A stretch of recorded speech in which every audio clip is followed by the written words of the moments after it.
will see that desktop. Click on that desktop. You will see it there. All notebooks. Which one do you mean by the file? Do I go to files, Abby? Okay, can you share your screen too? You know, I'm doing this thing on the laptop and Okay, where are you yeah. now? Which page are you now? I'm on this. I'm on where you can see files running clusters and this. Very good. Can you see desktop there? Desktop. Where will I where will I see the desktop there? Okay, let me share my own screen and show you. Let me share my own Okay. screen. Okay.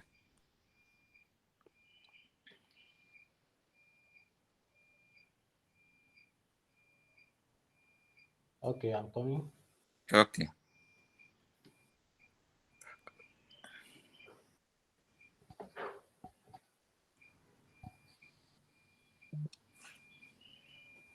Yeah, can you see my screen? Are we on the same page? Yes, I can see your screen. Okay. By my left hand side, can you see 3D update Anaconda below that files running cluster? Click on Yes. desktop. Click on desktop. Below where is this? Click on desktop. Okay. Out of those boxes, Abby. Yes, sir. Double click. Okay, I've seen it. Okay. Can you see that files? Yes, I can see the files. Okay, just double click and I should go to where the thing is, Abby. just double click on those files. Okay, okay, okay. Let me go to where I saved the thing. Okay. Say double click, You Abby. don't need to go out of this out of Oh, that page. You will access okay. it throughout that page. I've seen it now. So for Maplo tip now, what am I going to do? You are going to open it, double click. Click it until it opens on your browser. Okay, I've seen it. It has opened. In your browser. Yes. Okay, all right. Okay. Thank you. While we are waiting for others, Okay. do I still need to put any person through?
Okay. Do you have anything to say about our last class? The if and else assignments.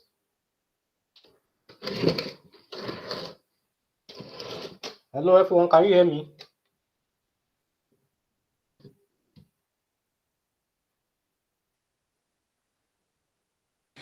We can hear you. Okay, do you have any feedback on the last class assignment? Any comments? Any problem on it? I don't have any comments.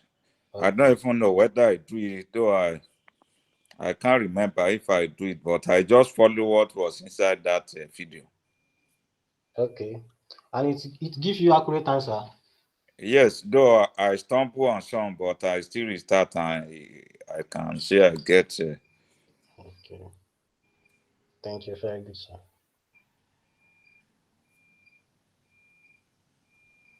Please, I just have a general question now.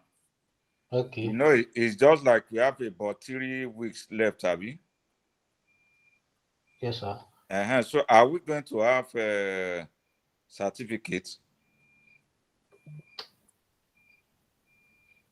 Okay. I think I will have to discuss with Kasim. I think Mr. Hakim. it will be very good so that we can use it and upload it on our link cleaner.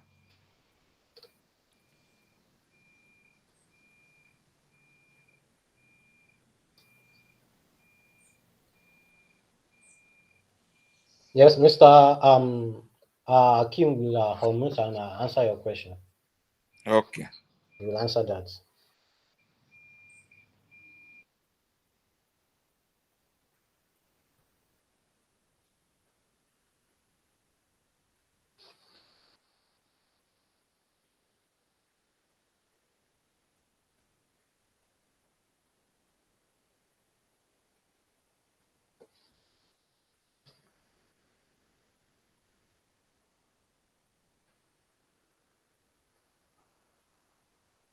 We are still waiting for others.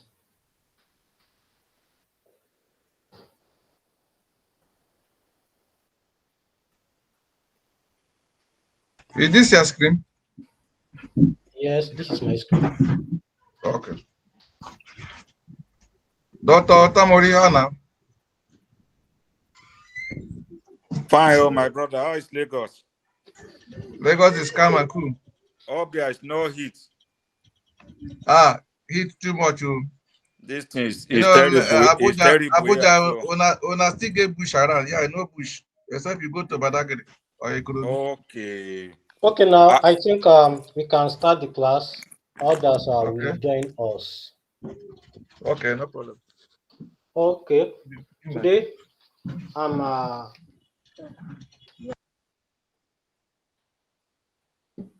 okay. Let me start in proper. Good morning, everyone. We are all welcome to our third exploration of exciting world of Python for data analysis. It's fantastic to be here again, and for those uh, who missed the previous classes that I haven't had the pleasure to meet, I'm thrilled to have you on board, and I'm eager to drive more into data analysis adventure today. Today we are going to check we are going to continue from where we stopped last week. We are going to briefly explain what function is, list, dictionary, sets, tuple, move on to NumPy uh, and the Pandas series. If time permits us, we are going to look into the analyze the popular G7 political group data. We are going to analyze that if time permits us. So uh, let's connect. You can unmute yourself and let me know if there is problem or where you have problem about the last class. Thank you.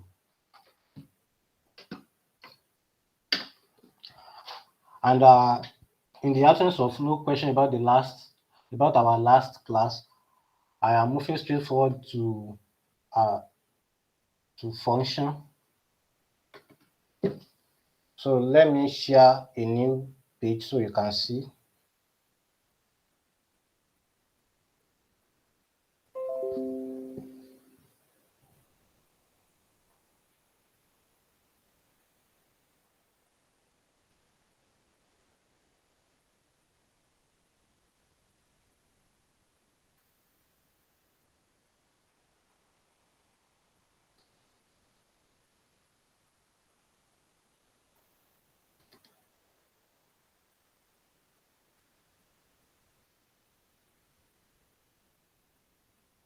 Can you see my screen now? No. Okay, what is happening? Can you see now? Yet. Okay, yes. Yes. Okay, a blank page. You can see. So today I want to start with function. Function. So function is like a template for code reusability. Like a template for code reusability. Let me say it helps us to organize our code and it promotes reusability. So how do we write our function in Python? to write function by writing the def keyword, that is how to write function in Python, followed by your function name, my function name. I'm writing the syntax. Then I have a bracket here, followed by a colon. Then under this, I have a indentation. So in my after my indentation, I will have to type what I want, the statements that I want to execute, what I want, the functions are what I want that particular function. I will write what I want it to perform for me. So it's functions. Let me write, okay, print my name. Okay. We can use return statement. We can use print. So let me use return now. Return statement. So that is briefly the syntax for. Let me now implement it. Let me say I want to write a function that will print out my name. So def my name, print my name, okay, my name. Okay, I have a column here. Here I've observed my indentation, and after that, I want to print my name. I can use print statement, print my name.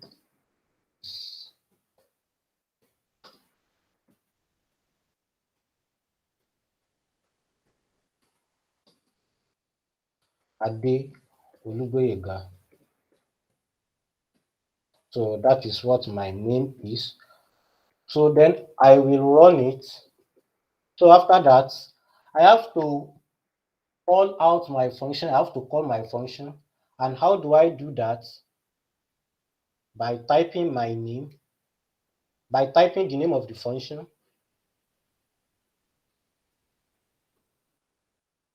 So this is the name of the function here. So if I run it again, my print statement inside the function will get executed. So I have here my name is. So I can also use a return statement. I can also return this. Return.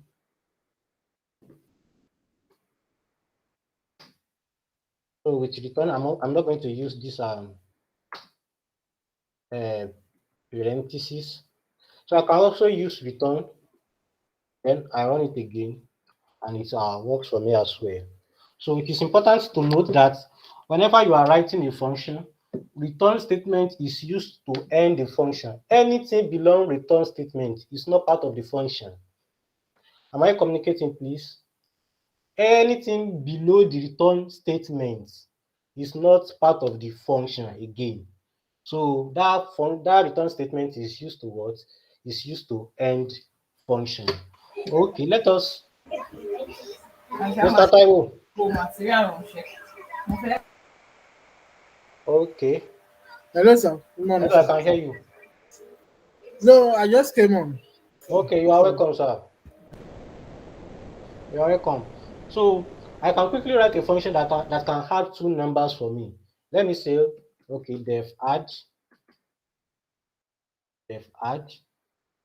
Okay, I observe my indentation. So return 2 plus 3. Then I run it. Then I call my function.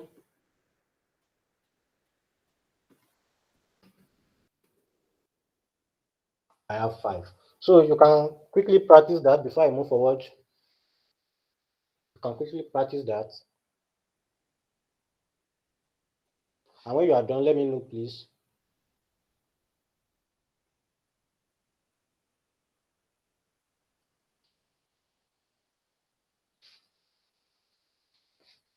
This when you are done, update me on that.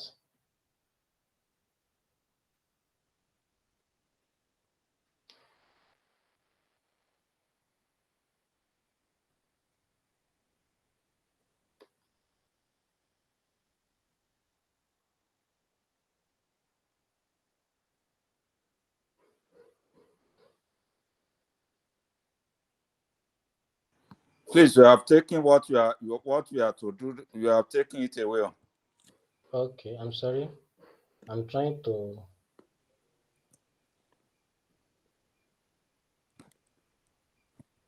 Can you see my screen now? We can't see it.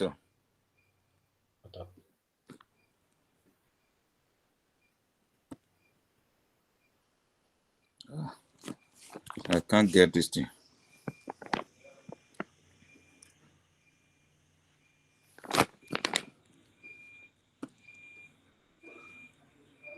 Me too. I don't know what happened. Okay. Can you see now? We can't. My name. Define my name.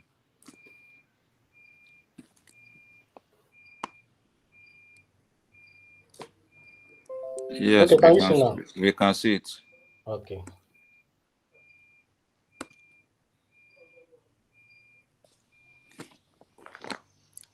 I've done the second one, but that first one, I don't know what went wrong. Okay. The add numbers, Abi. The add No, numbers. that ad, I got 5, but the first one where you say my name is Ade Oluboyega. Maybe it's syntax error. Just practice one. Okay, let me continue at this point. Okay. Another thing that I want to introduce now is I'm back to this my first cell. Here I write my syntax. I want to introduce parameters and arguments now. Are you with me? I want to introduce parameters and arguments. You know, this our function that we are writing, it's static. It can't take input from user. So I want to make it a way that it can accept input from user. You can enter a particular number. This particular add someone is okay. Yes, You before you continue, please, you told us last week that you are going to send a book containing all the syntax to us. So for me to remind you, a book containing all the syntax. all the command in Python, as you said. Okay, that is our documentation. Yes, you asked us to remind you. Documentation. Okay, I will give you links to that. I will navigate through that. Okay. So I want it to be in such a way, this our add function can only add 2 plus 3. I want to make it to be in such a way that I can put in, it can add any number. So to do that, I want to introduce the concept of parameters and arguments. What is parameters? Parameters is just like a placeholder, for our argument. And what is the argument? Okay, let me add the parameters here in that add function, and which is num1 as the first number 1, comma separated by comma, and number 2 separated by comma. So return, I'm not going to return 2 plus 3 again. I'm going to return my number 1,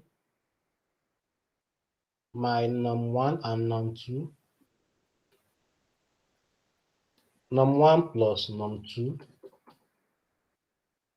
So yeah, if I run it like this, I will have error because I have to put in the 2 arguments. I will have error. So 2 positional arguments are missing. So I have to put in the 2 numbers that I want to add now. That is, I want to add 6 plus 7.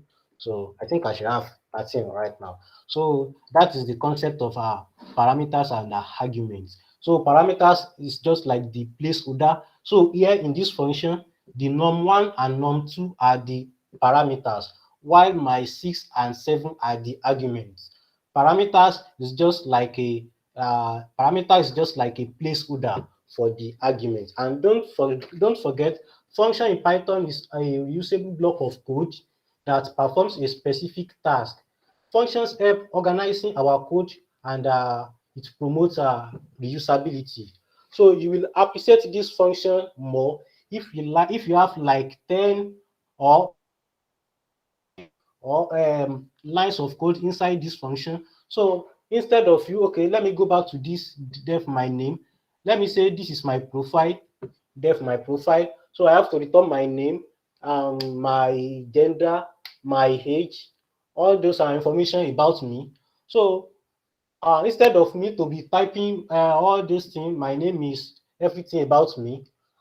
When it gets to you, when it gets to your turn too, you still typing all those information. Instead of that, I can type all those information, put in a function.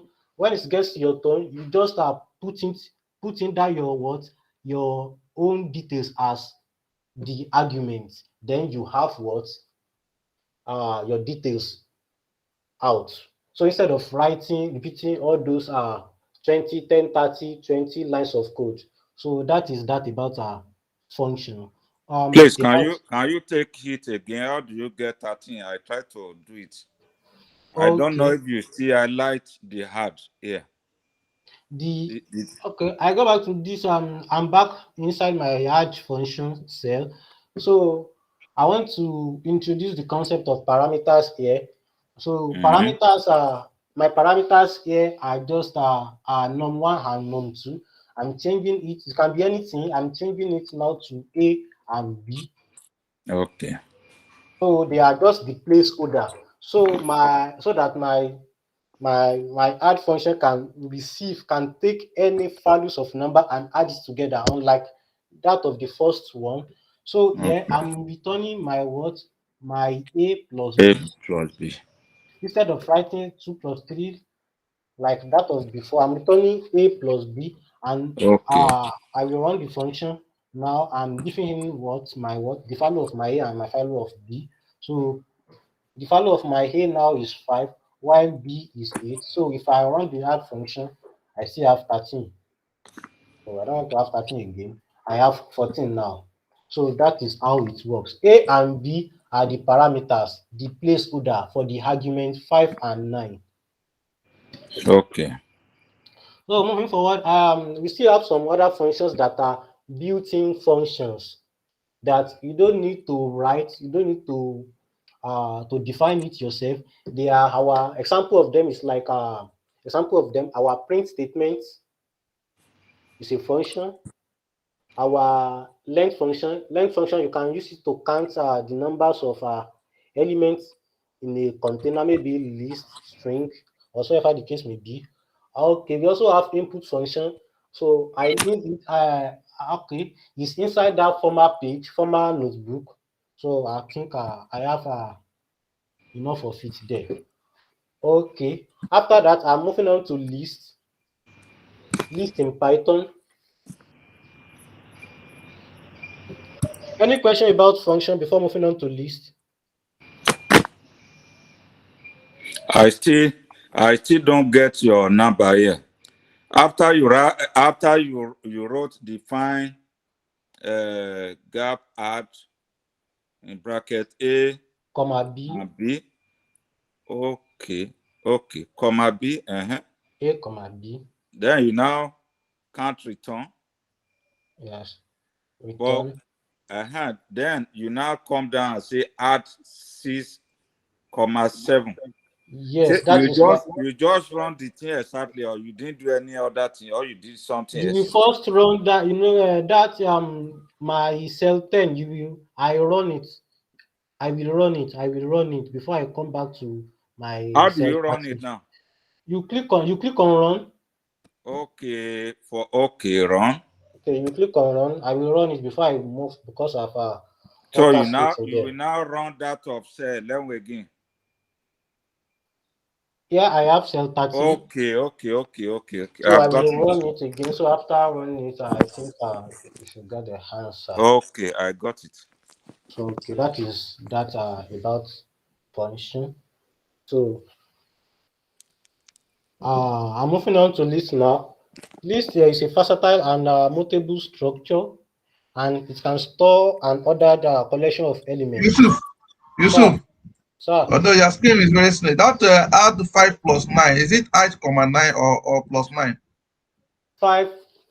Oh, in cell 13, Is it 5 plus 9 or this? it is add 5,9, not plus 9. Oh, It is okay. only return that is 5 plus 9. I'm just putting in the what the Okay. arguments.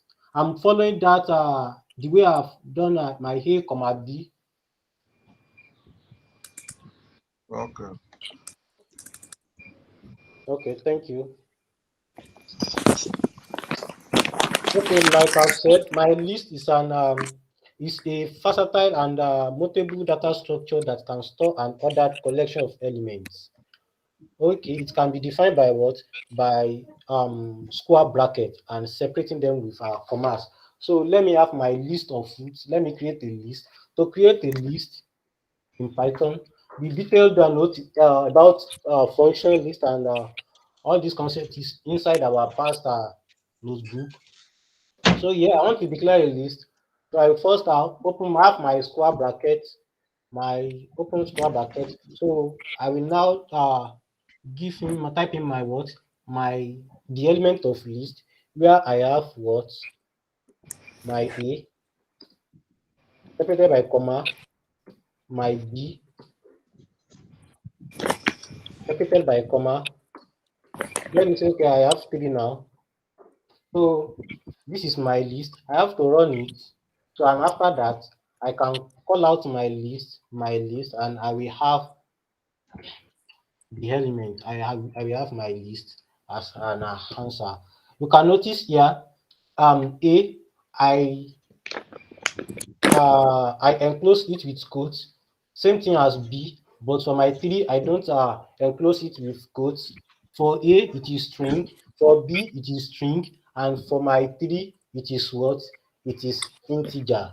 I can also have what? I can also have uh, floating number.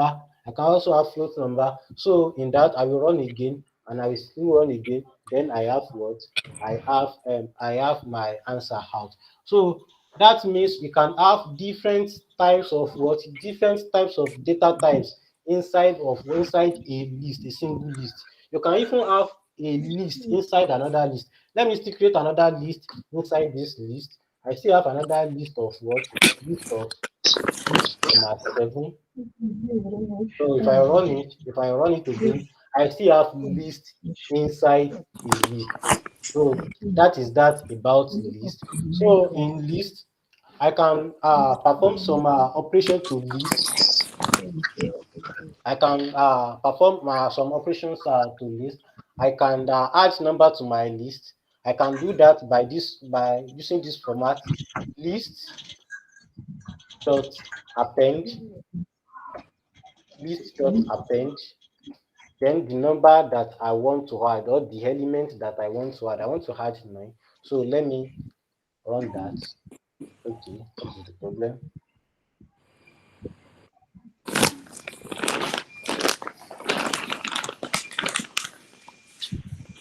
Okay, before that I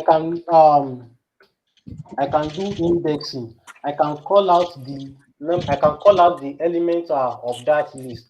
Let me move back a little bit.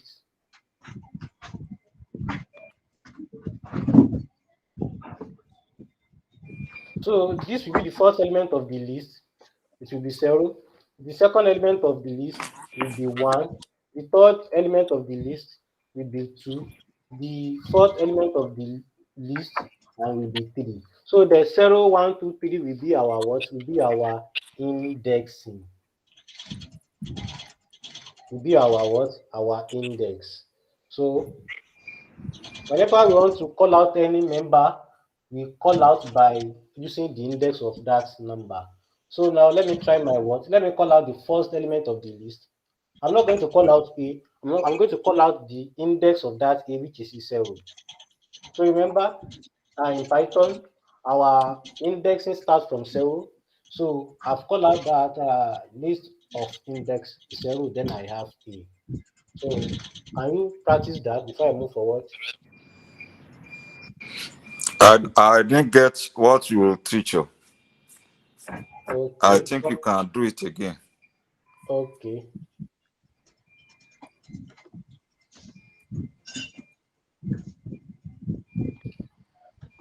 I should start again. Yes. Okay. To create a list, Mm-hmm. my list, I will create a list by having, we create a list by having a square bracket, and the element of the list will be separated by what? By comma. So let me have a list of our numbers. So now we have, let me delete all this. List of numbers I have 1, 2, 3, 4. So if I run it, then I call out my list, I will have 1, 2, 3, 4. So that is how to create a list. You Okay. create it by having a square bracket, then you separate the elements by what? Okay. By um by comma. You Okay. can That's also good. have different data types inside the list. I can, all these are 1, 2, 3, 4 are strings, are integer. I can have my string, which is a. I can also add up my what, my float number 9.0.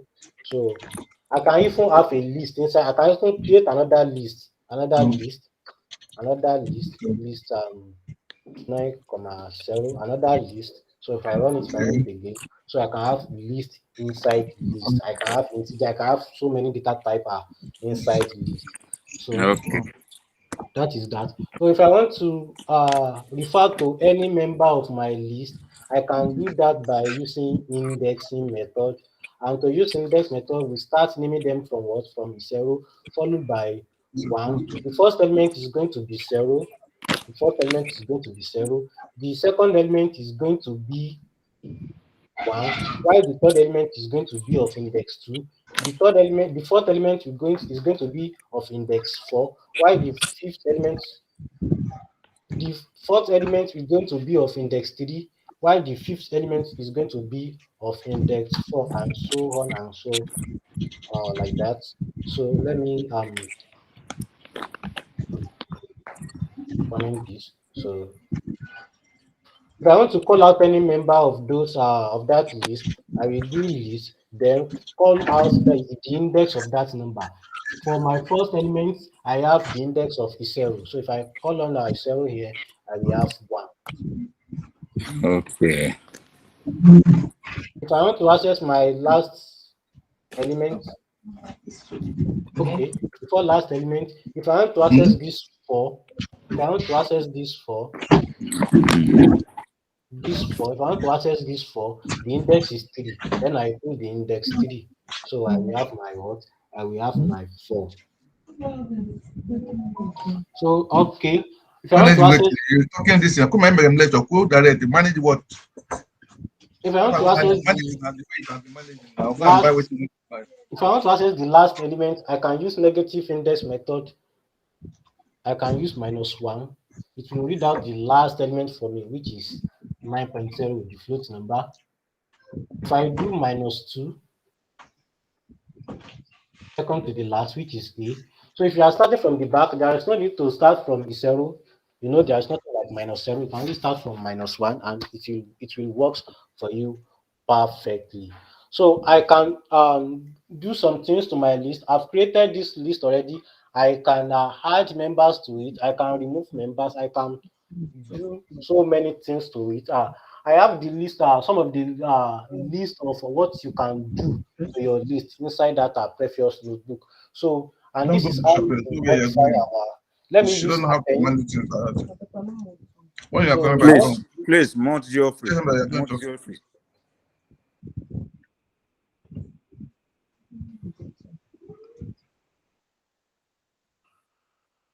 okay, I want to add something up to my what to my list.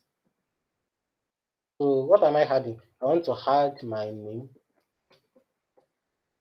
to that list. So, I will do this. If I call that list, so I've added my name to the list.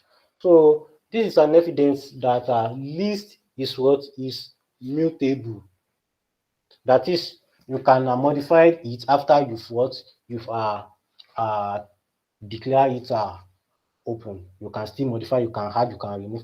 A number of our functions, inbuilt functions that you can apply to what to list is listed in our former uh, notebook. So I'm moving on to what? I'm moving on to dictionary now. Dictionary is a collection of our key value pairs. It is mutable as well, unordered, dynamic data structure. Dictionaries are defined by enclosing key value pair in curly braces. Okay, key value pair in curly braces. How to what? How to open my dictionary? So my dictionary, or let me say just a dict.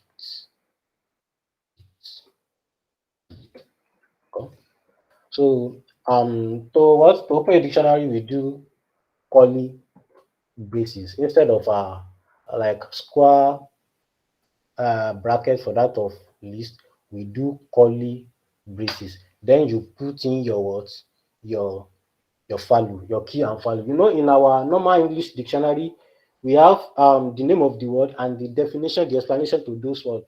So it is similar in this one too. In this one here too, we have our key, separated by a column, and we have our value here too. Value, value, value. So this is how to what? How to create a dictionary. So let me create a dictionary of states, of states, of states in Nigeria. So I have Osun State here. Osun. I have the capital is Osogbo. Osogbo.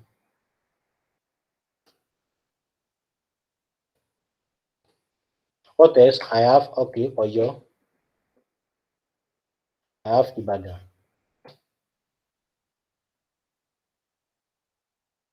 What else? I have Lagos.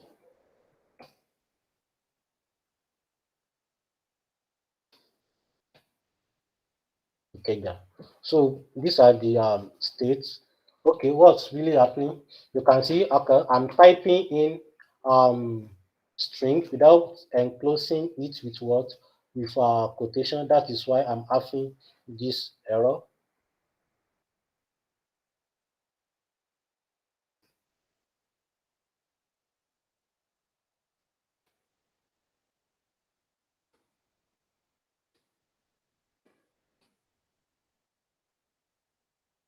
So let me run it again.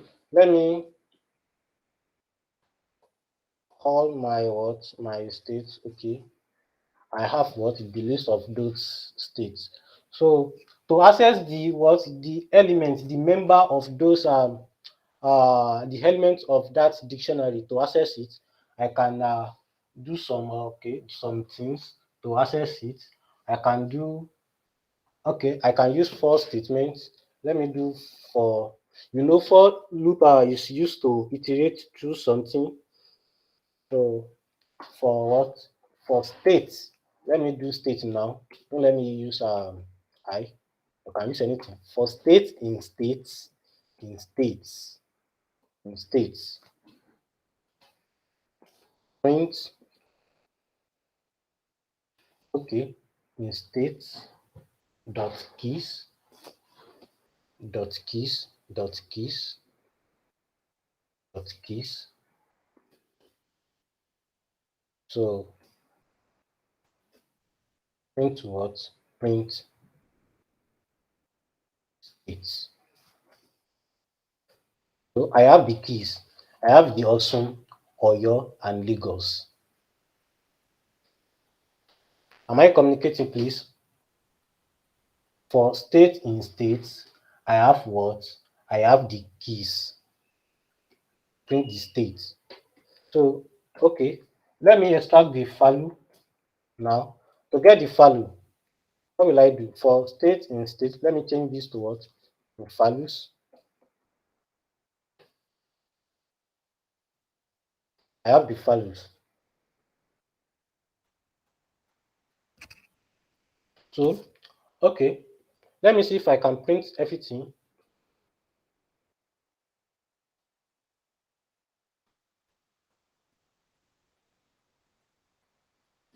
Okay, now it will be for, let me do for key, comma value.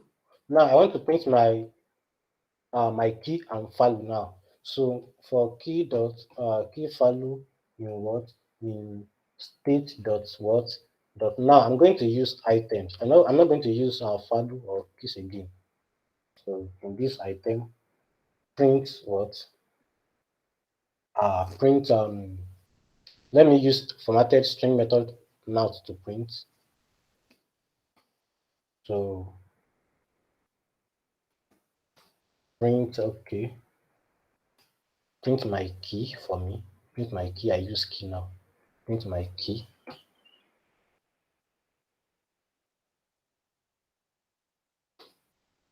And what else do I need?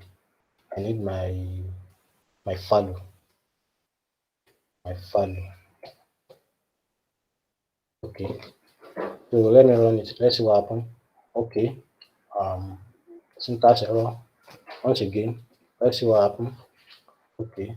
Syntax error for key. Okay. Syntax error. Again. I should have comma. So okay, I have it here now. Like this. I've printed out all the state and capital. So that is how to what? To access the elements inside the what? Inside the list. So let me now say, okay, I can do some many things to my list. I can add, I can remove. So there is a list of what, of functions that you can apply to what, to dictionary. So inside our previous notebook. Okay, with our illustrations there. It is also important to let you know that dictionary is also mutable too. It is mutable. You can modify after creation. So let me move on to tuple now. Tuple. Tuple is a collection of what, of an ordered and immutable elements. Yeah. What do I mean here? Once you create your tuple, you cannot do anything to it. You cannot modify it again. So, and to create a tuple, which is how to create a tuple. Let me do tuple one. So I won't use the keyword. To create a tuple, I use this type of parentheses. So after my first element, I have comma. So this is how to what, to declare a tuple. So this is tuple. Okay, tuple one. So that is how to declare a tuple. And once you declare your tuple, you cannot modify it again. So it is used in programming language whereby you want to create a list of or a container whereby you don't want anybody to modify that thing. So instead of putting that values inside a list, you will, yeah, it is preferable to use tuple, because once you've created that tuple, anybody won't be able to to modify it again. So I also have sets. Set is just an unordered and mutable collection of unique elements too. So what is so special about set? Set is also like an curly braces. So okay, my set one. So this is my set. So I have one, two, two, again. Okay, let me run it out and have my set one again. You can see I have only one, two, three. So set uh supports unique elements. It doesn't support like a repetition. So it is used in programming language if you don't want repetition. So you declare your value inside your what, inside a set. So I have a complimentary note about inside our past notebook too. So moving on, I'm moving to OOP in programming language. That is object oriented programming. OOP, object oriented programming, whereby we will be writing our class, our methods, our functions. So okay, but before moving to OOP in programming language, so what we've been doing so far, any question? Any question? You said OOP is object Oriented programming. programming. Okay. So, but before moving to OOP, about what we've been doing so far, any question, please?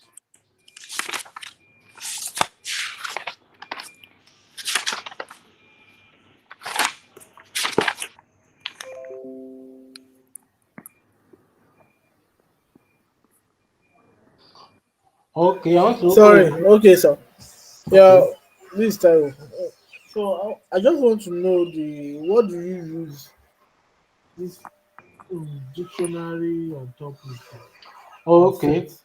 Yeah. This dictionary of a thing. When you want to have two things that is what attached to each other,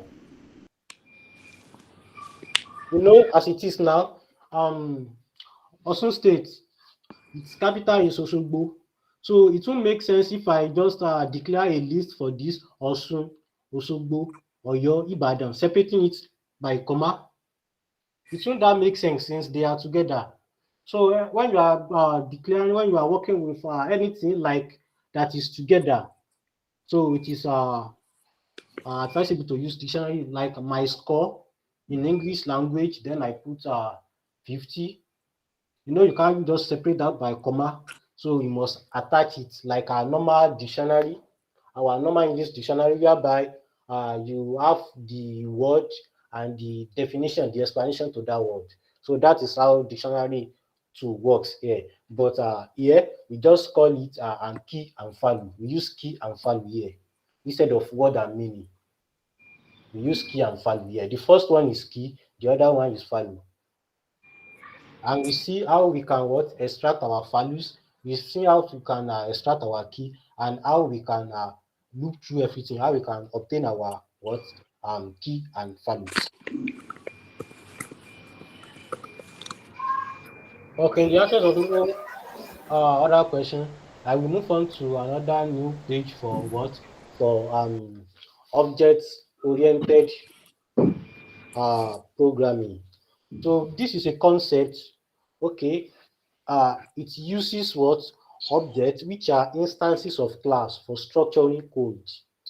In Python, everything is an object, and OOP is a fundamental concept. So I will try and make it a beginner friendly enough.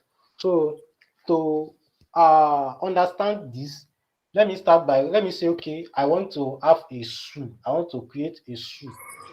I want to create a shoe on my own. So I want to have my shoe. So let me declare my class. I want to have my class. Class is like a blueprint or template for creating objects. Inside my shoe, I will have different objects, different animals. I will have different animals. So every one of them belongs to belongs to my to my class. So class will just be like a blueprint that I will use for every one of them. So I have a class. Let me declare my class as animal. So when you are declaring your class, you take note with a small c, not capital C. Small c, not capital C. Followed by Followed by column. That is how to declare your class. So after declaring my class, after the declaration, so the object here will be will be the instance of class. It represents a specific thing based on the class definition. This is also called, it can be called, you can it's a instance hereafter. I may not call it object again. So instance will be more better. So when I'm instance here, instance of this class will now be my animal, my dog, my fish, my what, my lion. Those animals that are inside my zoo, they will be what? They will be the instance of that class zoo. Here I have my what? I have my, after declaring my what? My class, I have what I called constructor, the init method. The init method. When constructing a zoo, um, each of those animal, they have different behaviors. Some like to fly, some like to shout, some do eat flesh, some do eat like, okay, let me say I have dog there. Dog will prefer like cook food. Some like fish like to stay inside water. So I need to take note of this. So when some even dig, like to dig ground and prefer to be staying there. So instead of that, when I want to create my what, my my zoo, I will take all those their characteristics into what, into consideration. Where I want to keep my snakes, I cannot go ahead and tie this place, the place. I cannot tie the place. I will be inconveniencing the animal snake. So instead of that, I will make the ground there rough. So they have different types of what, of characteristics. So I need to take that into consideration. So I will call that their attributes. Now the characteristics, I will call that attributes. So to initialize that, I will do dot init method, the initialization method, to initiate their behavior. So I will have self. I will now name, okay, those are attributes. Some do make noise. Some do make noise. So noise.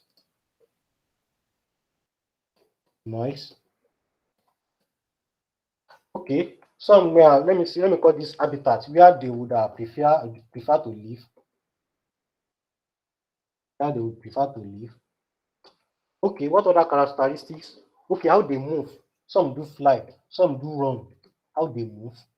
Okay. What else? What else? What else? What else? What else? What else? Okay. What they eat. What they eat. What they like to prefer to. Okay. I want that. So I will now initialize this. I will do self dot noise. Self dot noise is equal to noise. Self dot habitat equals to habitat. Self dot move. How they move. I will also do self dot okay, dot food.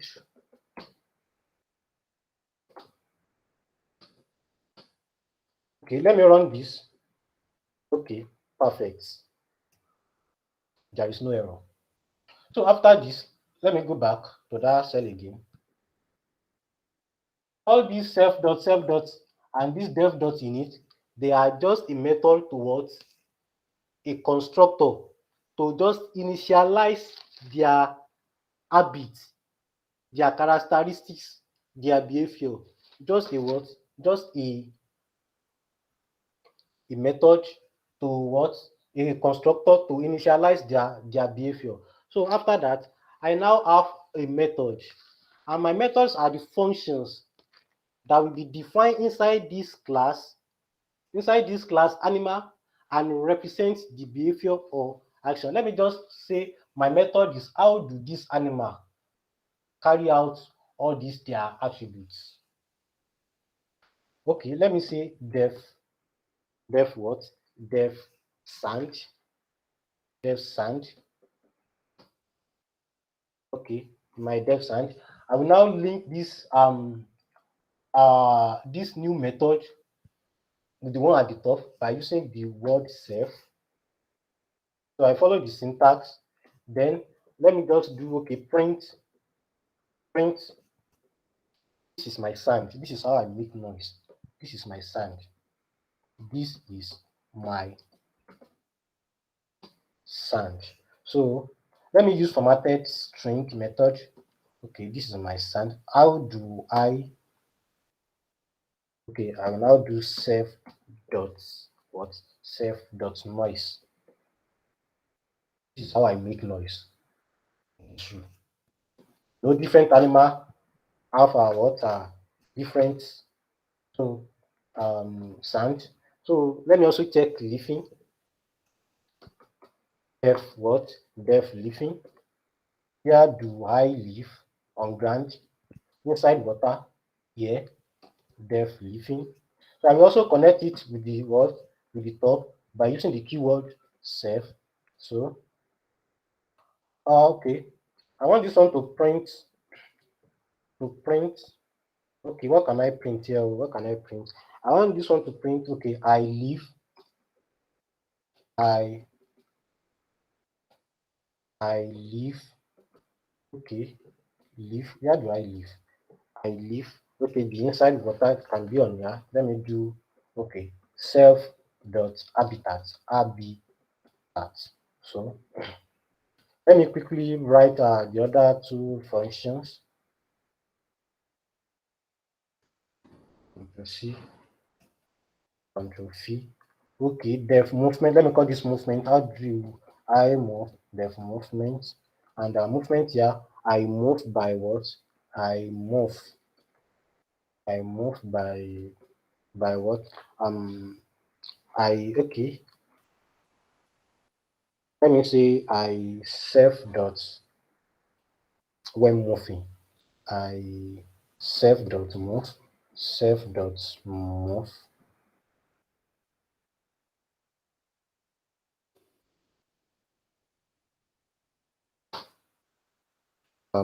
When moving. When moving. So remain one for me to go.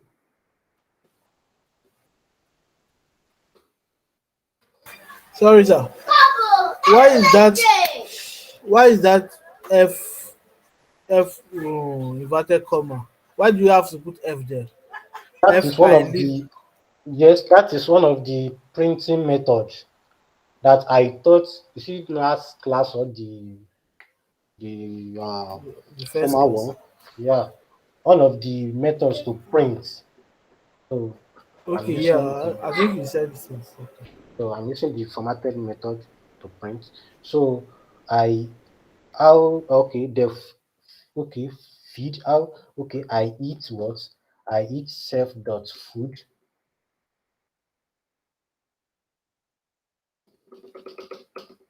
Okay. Okay now after finished my words, let me run it. If I okay, no error, very good to go. So I've created my method to what to carry out attributes, that characteristics. So let me now create an instance. I said I won't call it object again. My instance, my dog. So I want to be keeping dog inside my shoe. So and how will I do that? So I will call out the name animal, then I will put in all those are characteristics of dog. So inside this init function, I have noise. So uh what will be the sound of my dog? My dog do give okay woo woo sound. So that is what I have there as my sound. After that, I have the habitat. What do I have that habitat? My dog okay do live walk on ground. It doesn't stay in water, so it's on ground. After that, how do my dog move? Okay, it prefer to what to run, so it doesn't walk. After that, what do my dog feed on? My dog do feed on what? Uncooked food, undercooked cooked food. So that is what my dog eats. So I will run that too. So after running that, okay, It was successful. So I now have my what? My dog. My dog. What happened to my dog? I will use it to what? To call that method. My dog dot sand. Oh, sorry. My dog dot sand. My dog dot sand.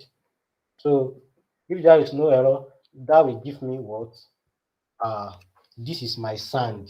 So my dog is saying this is my sand. This is how what I make noise. So if I do couple of some other things like my dog dot what dot feed, so it will tell me what it eats. So this is for dog. Let me now say I have lion inside my shoe. So let me call that my lion. My lion. Okay, my lion. Um, Let me create an instance for that. Animal, animal, animal. Okay. The first thing here, the sound of my lion. My lion do make sound, sound. So that is the sound of my what? Of my lion. So followed by how does my lion live on what? On ground. So on ground, on what? On ground. My lion is always running, always on the run, and uh eating flesh. So,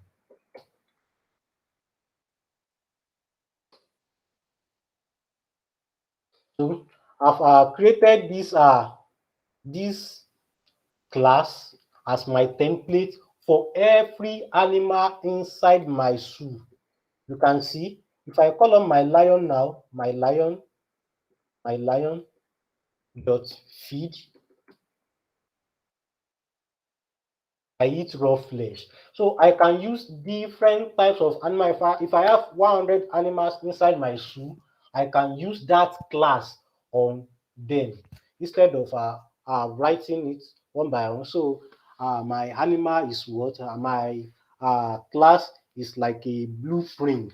It's like a blueprint or a template for which objects what? I can create objects. So you can now be confused a little bit about the difference between functions and class. The function we discussed earlier on and class. Functions are blocks of usable codes that perform specific tasks. Blocks of usable codes that perform specific tasks.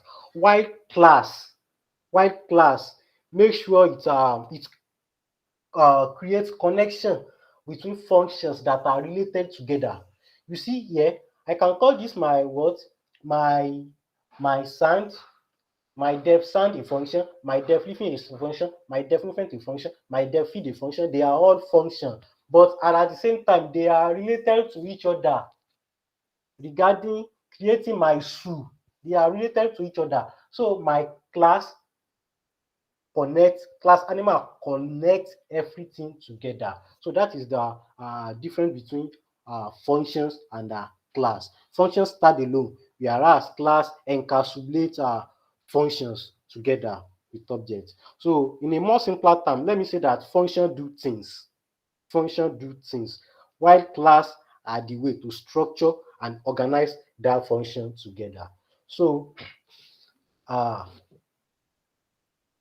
now I'm running on low battery, so I want to you give me like some minutes to go and get alternative source.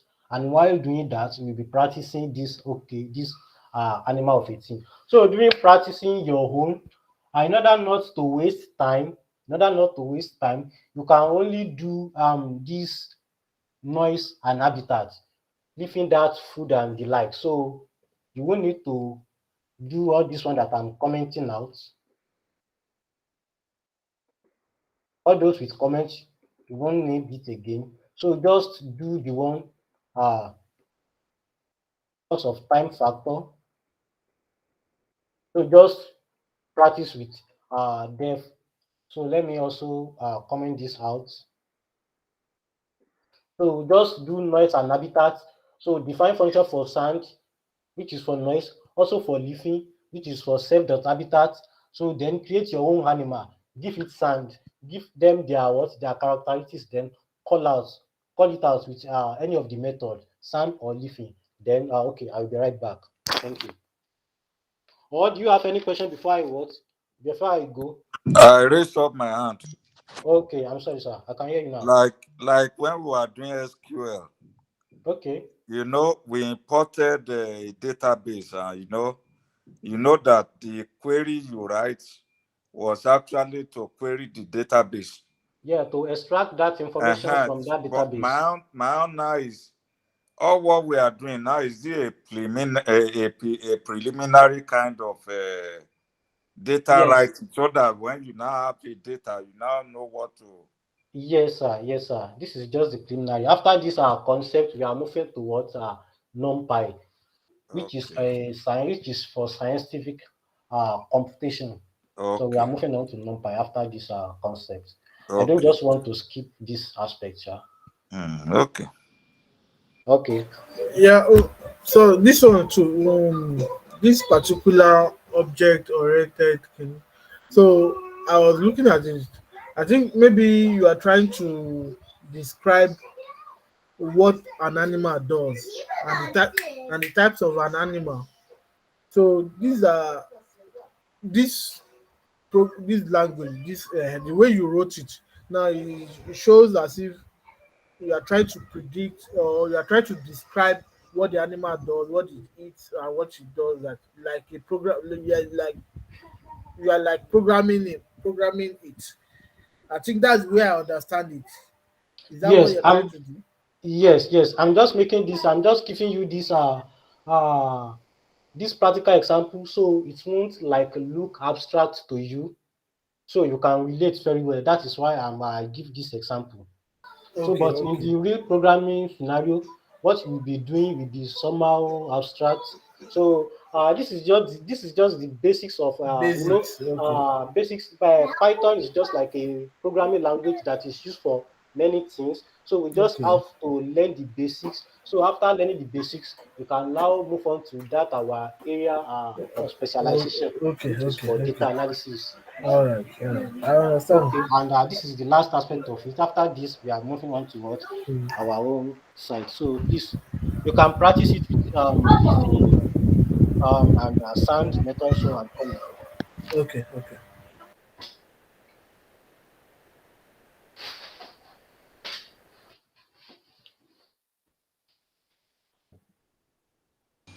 Oh, because the thing is almost like an abstract.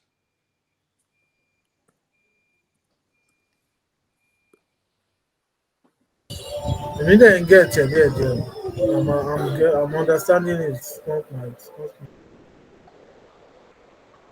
Oh, I use my boy Elena. No. This motivatory, but no. Eh, We should go more practice. I don't know anything that happened here. I'm lost. Hello, hello. Good afternoon, everyone. Yeah, I'm good lost. Good afternoon. afternoon, sir. Akim speaking. Ah, Mr. Akim, sir. Long time. Uh, um, I want to greet everyone. It has been a long time since we lived together. I think since Idris started the class, I've not been coming to your class really. So, Python is a programming language. I think every one of us knows that. And one of Yes. the language that is like a universal language is Python. Python can be used for varieties of things. One of those things is just the data analysis.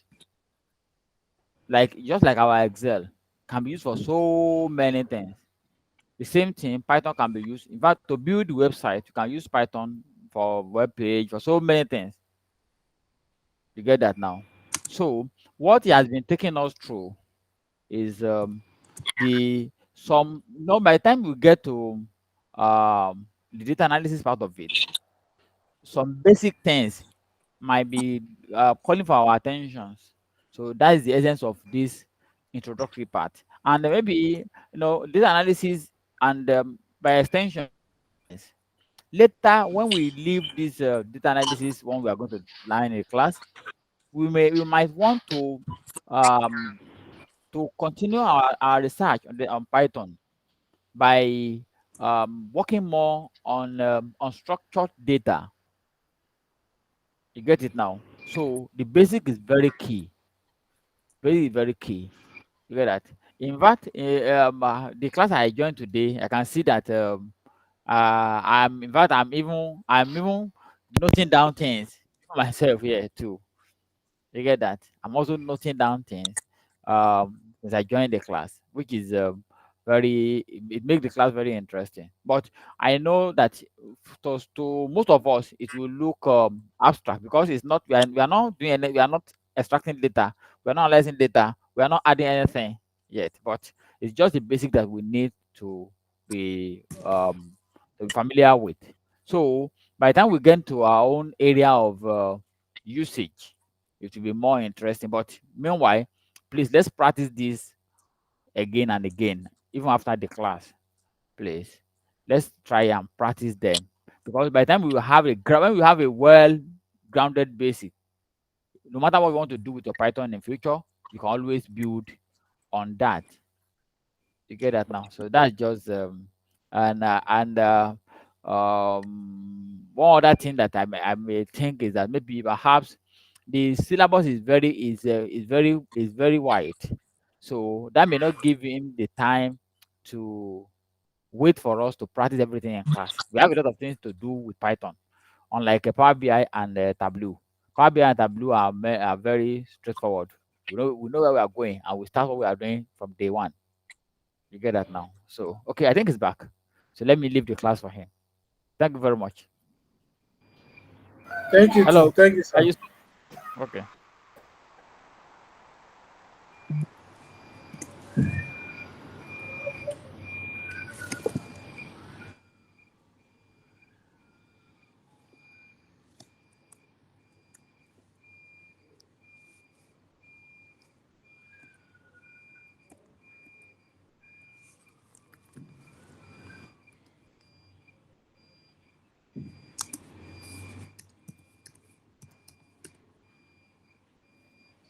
You can exit and rejoin. I think your mic is not working. Sir Yusuf, you can exit and rejoin if you can hear me. Yeah, you can exit and rejoin. Mr. Hakim, Yes, I'm with you. Mr. Hakim, please, Yes, sir. the whole thing is rounding up in the second week of March or so.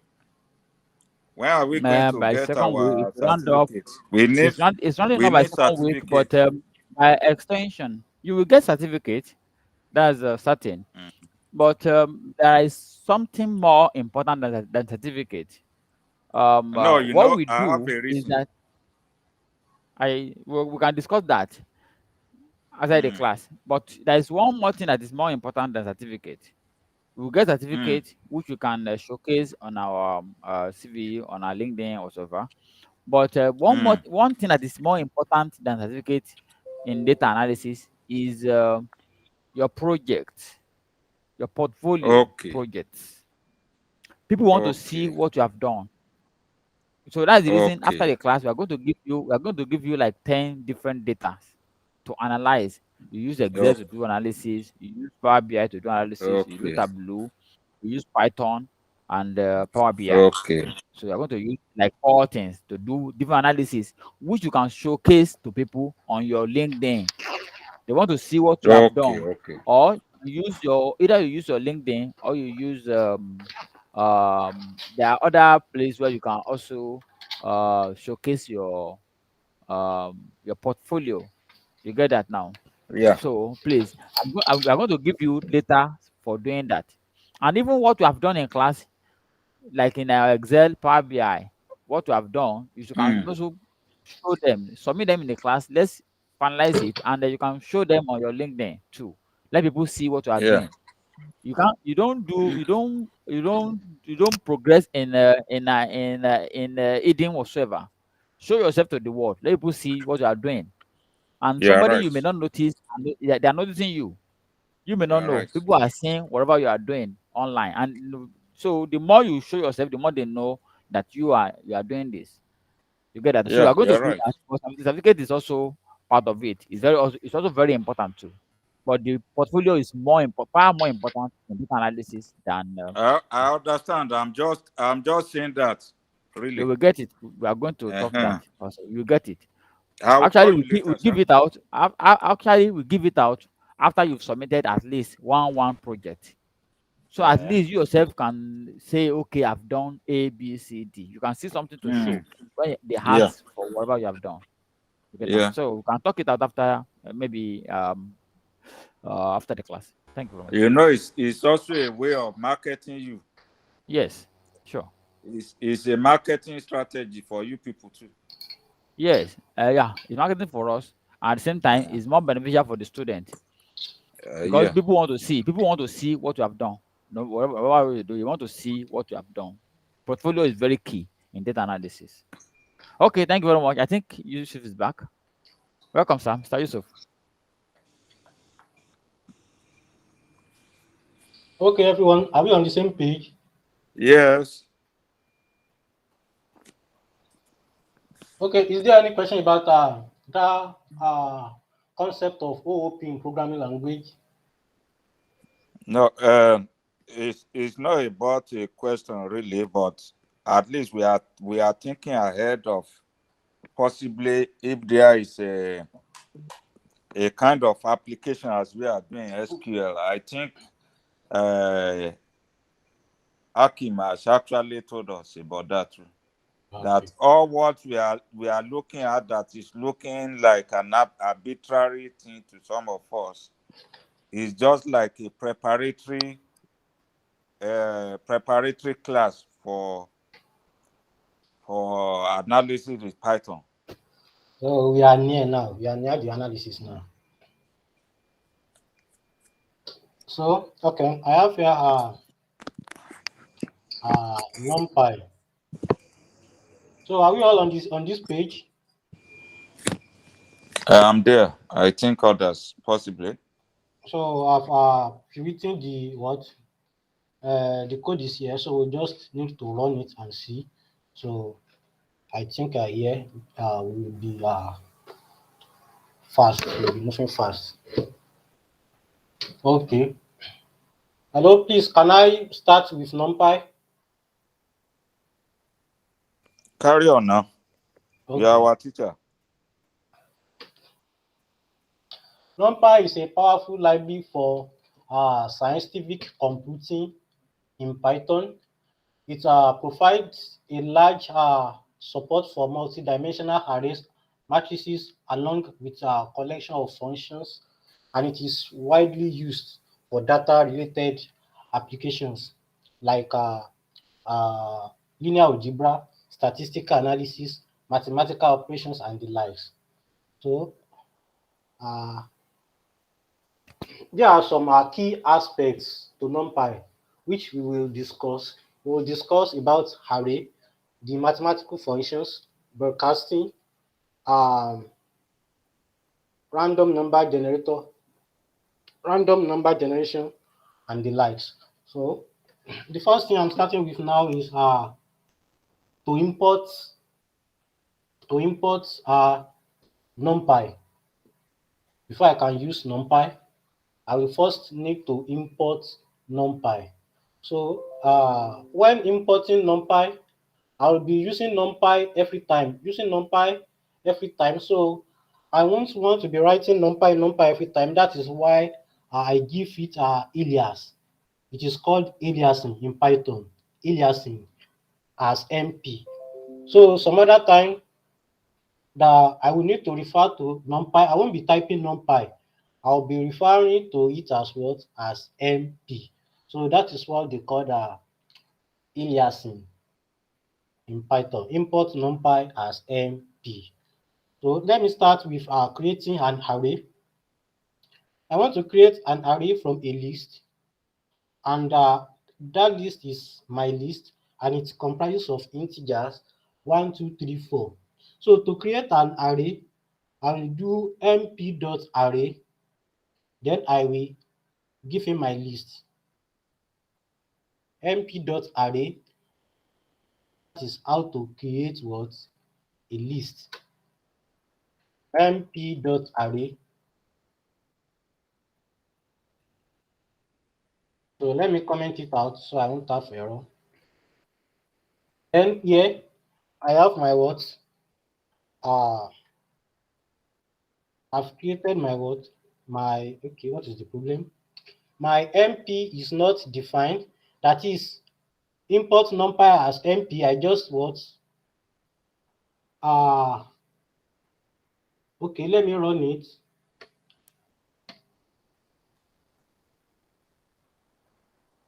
After that, I'm coming back to, okay, let me run my list. After that, I have my A. So instead of me to write print A, I will write A. So I told you the other time that, okay, this is interactive. So if you are using the other code editor like Sublime, VS Code, PyCharm, and the like, every time you want to call, I want to print something out, you will have to write print function for that thing, print that thing. But yeah, this is so interactive, so I will have to what? Use A, except if I want to print something in between. So that is why I can use my okay, let me say I want to print B. So it will never print this A for me. So if I still want to have this A and B print out together, I will have to use print statement for what? For this A. But the last one here, it will print it out for me automatically without writing print statement. So that is that I'm writing only A, then I'm having my array printed out, my array A printed out. So I'll be very fast here. I'm still repeating the same thing. So when I want to create my array here, instead of me declaring my list somewhere, so I just have the list, all the elements in the list, I just put it inside that parenthesis. So that is another way of creating an array by not declaring that variable, that list somewhere. So that is that. I'm creating another array of what? Of B. So I'm moving on to selection of an item. How can I select an item from my array? How can I do that? So I can do that by using our normal indexing. Our indexing, which is the first element will be 0, the second element will be 1, the third element will be 2, third element will be 2, while the fourth element will be 3. So if I colon A into bracket is 0, like that of our list, so I will have 1. So if I call out my index of A to be 1, I will have the second element, which is what? Which is 2 in my array. So that is how to select an item from array. And I can also do negative indexing. So if I write A minus 1, it will pick the last item inside my array for me. You can see I have 4 here. So that is that. Moving on, I have slicing of an array. How can I slice an array? This time I'm not selecting an item, I want to slice it. So let me first declare my array here. I run it. I have 1, 2, 3, 4. So let me see how I want to slice it. In slicing of an array, we use the lower limit, the upper limit, and the step. For now, I'm having the lower limit where I want to start, but I don't signify where I want it to end. So because of this, it will print everything out for me till the end. So that is why I have A is 0, column till the end. So I have 1, 2, 3, 4. So here in the next cell, I want to print 1 to 3 for me. So if I can come back here and copy this.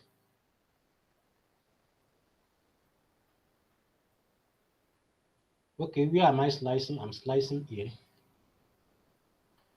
Okay, I can now see I want to slice from elements from earlier index 1 to 3.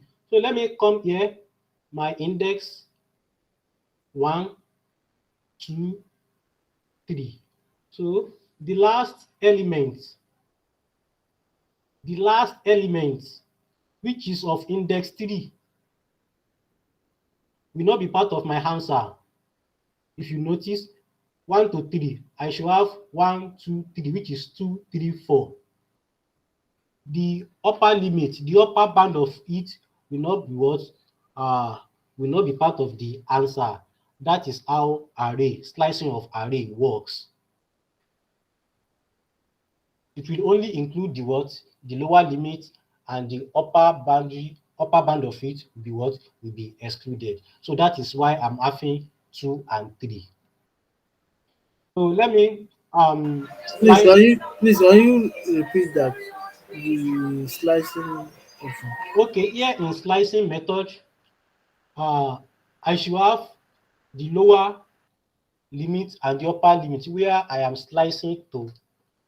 But when I'm slicing, it will only include the lower limit, the lower band for me. The upper limit of it will not be included. So, but here in this my cell 18, I don't have I don't specify any upper boundary for it. So for this reason, it will start from the lower boundary and print my specified lower boundary and print everything out for me, because I don't specify. But here I specify. I have 1 as my lower boundary and 3 as my what? Upper boundary. But here it will not print the upper boundary for me. The element that has that index of what? Of the upper boundary, it will what? It will be excluded. So that is where ordinarily I should have, if you come to this index of 18, index side, I should have 1, 2, 3. If I print the value for it, it will be 2, 3, 4. But here I have 2 and 3 only. That means when you are slicing, when you put your upper boundary, that value for upper boundary will be excluded. Let me still do the same thing for this 1 and -1. You know, -1 is for the last element.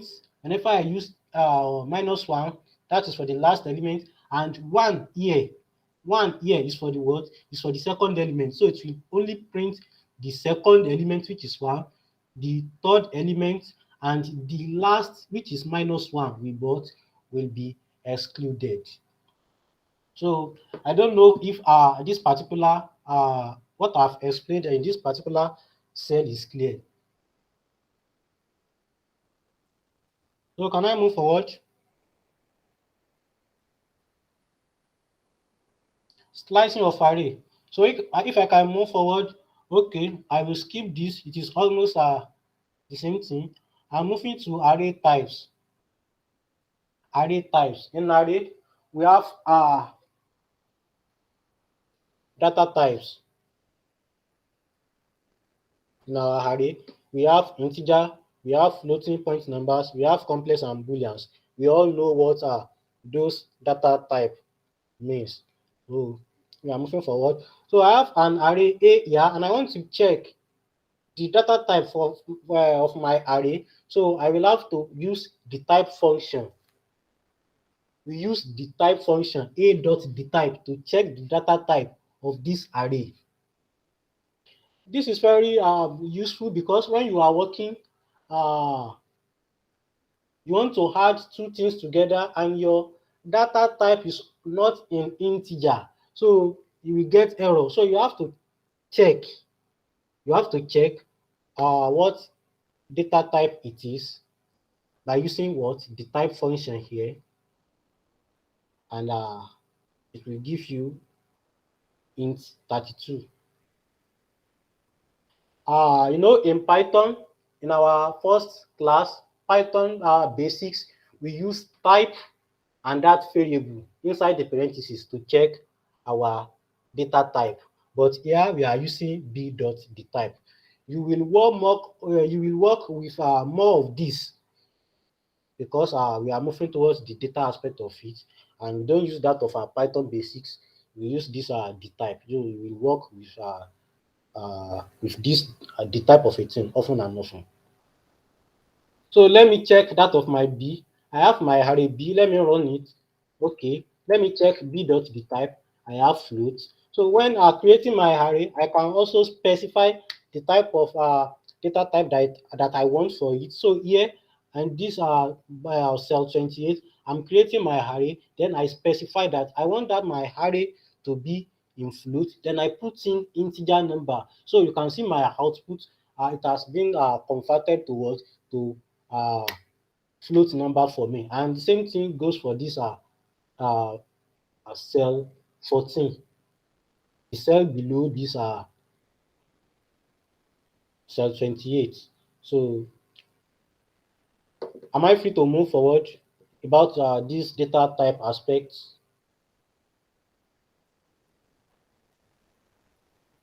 So I'm moving on to dimension and shapes. How do we know the dimension and shapes of our array? So the numbers of axes in an array is referred to its rank. For an example, a 1D array has one dimension. A 2D array has two dimensions. That is row. Let me say our x and y axis. In this array 1D, I have my array declared. So the dimension is 1 because I have it in only row, one dimension. So if I check the shape of it, the shape, so let me run it first and see what happens there. So okay, I have 1 2 3 4. I have my array 1D already. So this my array 1D. Let me check the shape. Array dot shape. I have 4. I have only one figure. That implies my array is of one dimension. 4 what? 4 columns. A single row, 4 columns. It is of only one dimension because I can see only one figure printed out here. That is how to determine. Yeah. Sure. Hello? No problem. Someone ask question. So moving on, Mm-hmm. I have Just jump on it. 2D. Let me see. Please Thank you. mute them. I have 2D array. Yes. Someone is distracting me, please. I have Please 2D mute array. them. Mute them.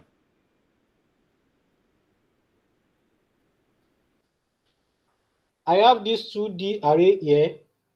So how can I know? Let me first print it out. Array 2D. Let me comment this shape. So let me run it. So this is my array. I have 2 rows, 3 column. 2 rows, 3 column. So let me print the shape. Okay, array 2D. I have 2, 3. The 2 implies row, 2 rows, and the 3 implies the column. So you can see I have 2 figures here, 2 figures, 2 figures here. So that means this array is what? Is dimension 2, is of 2 dimension. So we still have a function to check what? The number of dimension, which is ndim. If you do your a.ndim, okay, I don't have array A. Okay, let me run my array A. So that means if you see the shape of A, I have 2 figures, 2, 3. So running it again, checking in the what? the dimension using the end function, I have 2 because I have 2 figures here. So the number of figures here will determine the dimension of your what? Of your array. If I have 3 figures here, 2, 3, 3, it will be what? It will be dimension will be 3. So that is that. So B here, this is just more illustration to what I've been explaining. So I'm giving that for you. This is just a more illustration. So before moving to indexing and slicing of matches, so can I have feedback from you? Any comment, any question, any contribution? I think some of us will still go and watch the video later. So I think it's better you continue for my part. But at least, do you get the concept? We are getting it little by little. Okay, thank you. Okay, moving on to indexing and slicing. Indexing and slicing of matrix. You know, we've done that of array here at the top. So we are moving on to that of a matrix here. So I have my matrix declared. I have my matrix declared. I have my matrix declared here. So one thing is that okay, it's like I'm a little bit running here because I just want you to have the idea of what is going on here. All what is going on here, you will use it again practically when I move to this pandas of 18.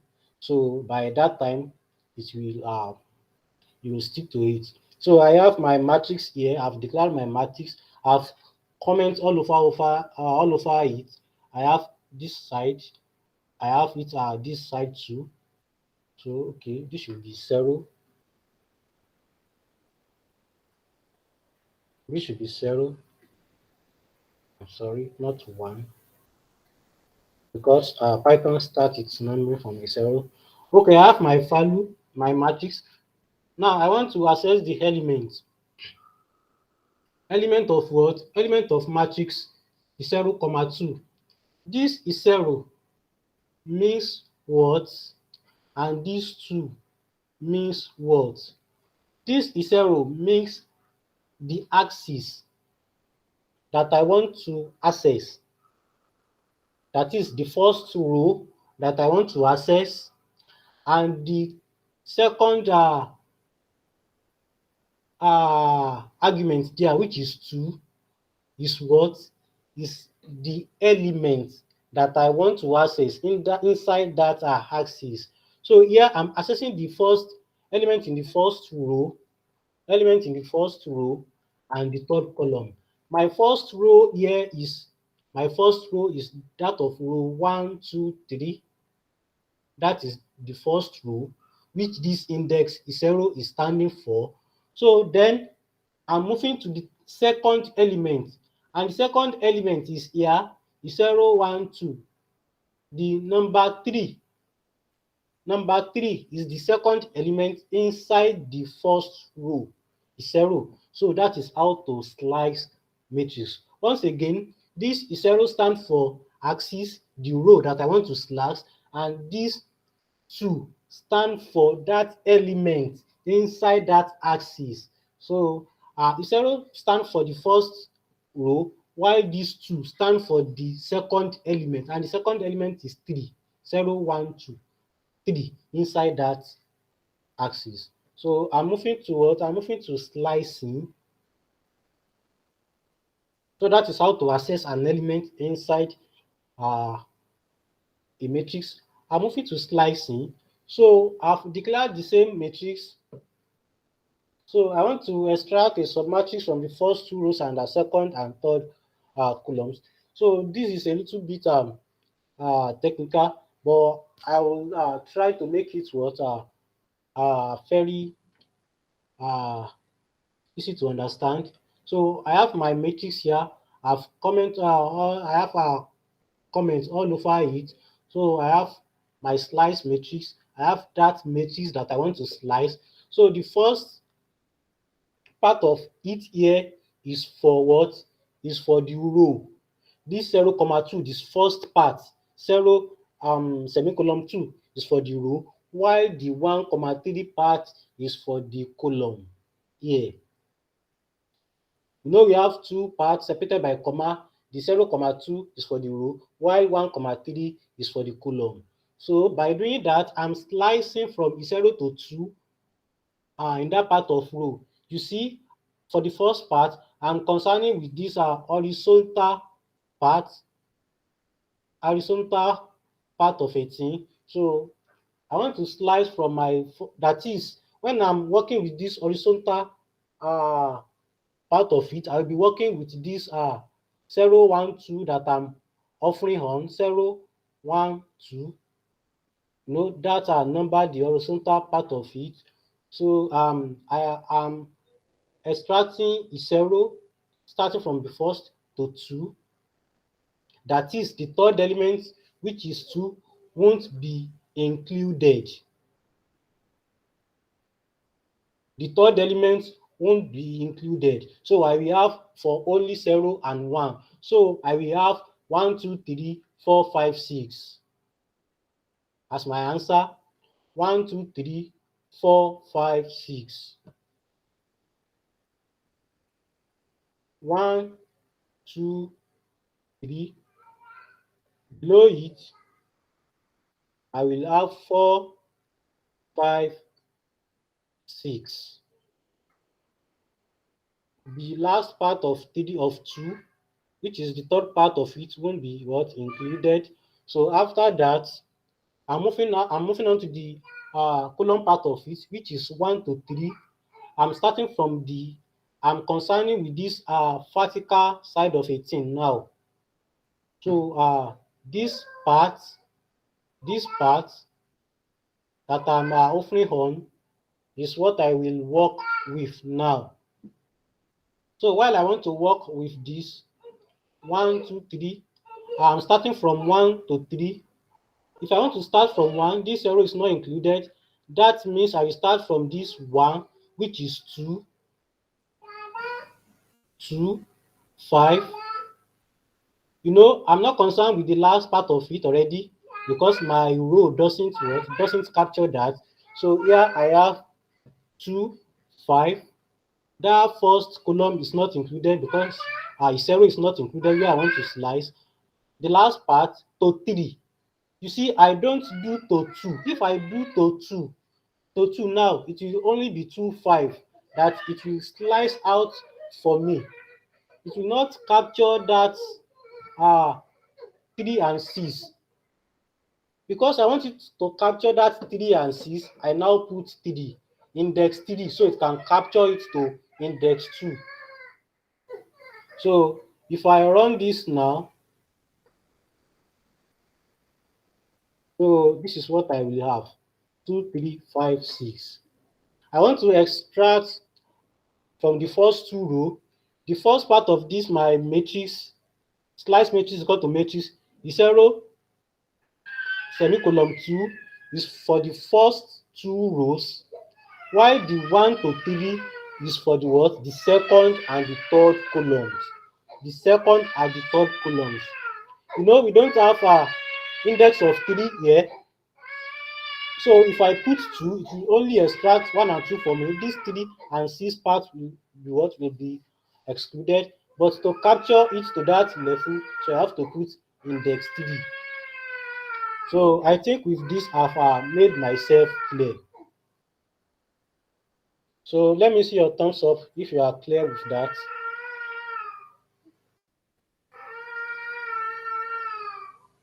Can I move forward? Please, are we still together? Okay, I can see from only one person. Yes, sir. Okay. I'm moving on to what? Square matrix. The one that we've been doing before is also square matrix. So I want to access elements from this A1. That is the first row, the row with index 1, That will be the second row. That is where I have my 4, 5, 6. I think you are familiar with this. So I have inside my first row, inside my second row, which is of index 1, I want to extract the first element, which is 0. That is the first element inside my disk, which is 1, A10. That will give me 4. So I can also do uh, slicing, like I've explained before. So it follows the same process. So here we have statistical summary, whereby we can apply these functions to our data to have a summary of insight of our data. With NumPy, I can compute my mean, my median, my standard deviation, my variance, my minimum. You can get me my minimum and maximum value, can sum things up for me. And to do this, this is the format: mp.mean, then I will put in my array, mp.mean, then I will put in my array. So if I print that out, I will have my what?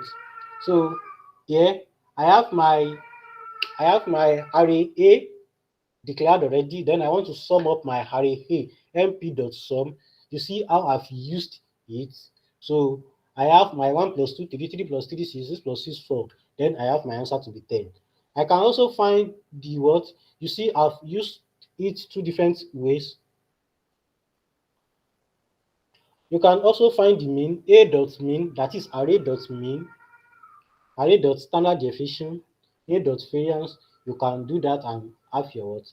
And have your answer. So you have this page already.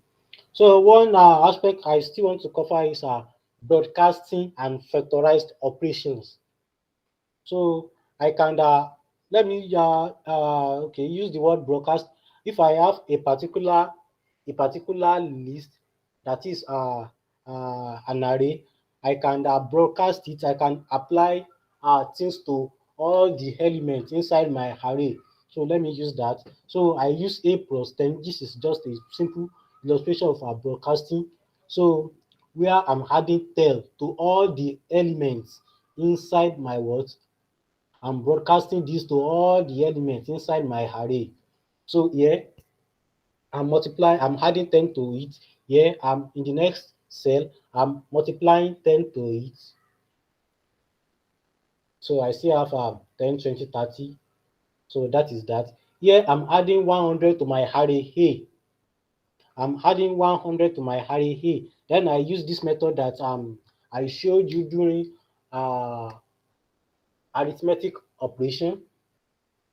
So whereby I can do a plus a is equal to 100. My a plus 100 will still be assigned to what? To a. So that is that. I can do mp.arrange. So if you use this function, arrange function, I don't know, okay, we've used a range function before, but in Python basics, we've used a range function, but here in data analysis, you use arrange instead of range. So it will generate the number from 0 to 3 for you. So that means if I need 4 to be printed out, I will do mp.arrange 5. So if I mp.arrange 5, if I want my 4 to be printed out. So that is how it works. It will not print that number, it will print a number to that number. So that is how it works. I have my array B, so it is 10 all through. So I now want to add it to my array A. I want to add it to my array A. So let me remove this, and so I want to add it up. So if I add it up now, it's 10 plus 0, 10 plus 1, 10 plus 2, 10 plus 3, because you know we have 1, 2, 3 inside our. That is how to add two array up. So Boolean arrays. We've all familiar with the word Boolean. we know anything Boolean deals with what? True or false. So we want to check for this condition. So if you check for this condition, it will create a Boolean array for us. So let us see. Array, we've declared our array. So the condition is now, okay, the condition is now array greater than 3. Any of our array that is greater than 3 will be true, and those that are less than 3 will be false. So our one in this result here, our 1 is less than 3, it will be false. 2, likewise, 3 itself is not what? It's not greater than 3, it's not greater than itself, so it will be false. So 4 is absolutely greater than 3 and 5. That is why we have true here. So let me run this tab, my condition. I have a what? I have an array of what? Of Boolean value. False, false, false. The first 3 elements here are what? Are lesser than what? Are 3. They are not greater than 3. So that is that. If I now want to extract value for this, I will now use this condition to what? To filter my array. My array to filter the condition. The other way, I'm sorry.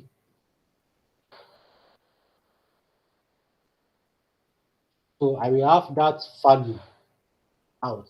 I've used my array to filter the condition. But if I don't do that, I will have that my what?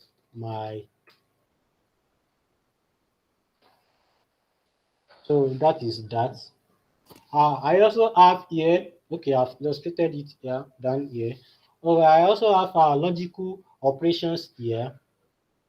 In logical operations here, I have to combine 2 conditions together. Array greater than 1 and array less than 5. We all know what AND operator, we all know what it entails. If you are using AND, both conditions must be true. So we now want this array to check any array that is greater than 1 and is less than 5 for us, and these conditions must be true before. So our 1 here is less than, it's not greater than 1, so that is why it is being false. 2 is absolutely greater than 1, likewise 3, likewise 4, but our condition state that less than 5, 5 itself is not less than 5, so that is why it is false. Yeah. So if I print out my combined condition, I can see it is only 2, 3, 4 that satisfy the condition, that does not that is greater than 1 and is less than 5. It is only 2, 3, 4 that satisfy that conditions of what? Greater than 1 and less than 5. So I think I'm good to go here. This is just a more illustration. A greater than 2. This is just a more illustration. Okay, I declare my array A here. So I'm checking if that array A is greater than or equals to 2. Those are what? All that satisfy the condition. Here I'm printing out the value. So I'm checking the mean, A dot mean.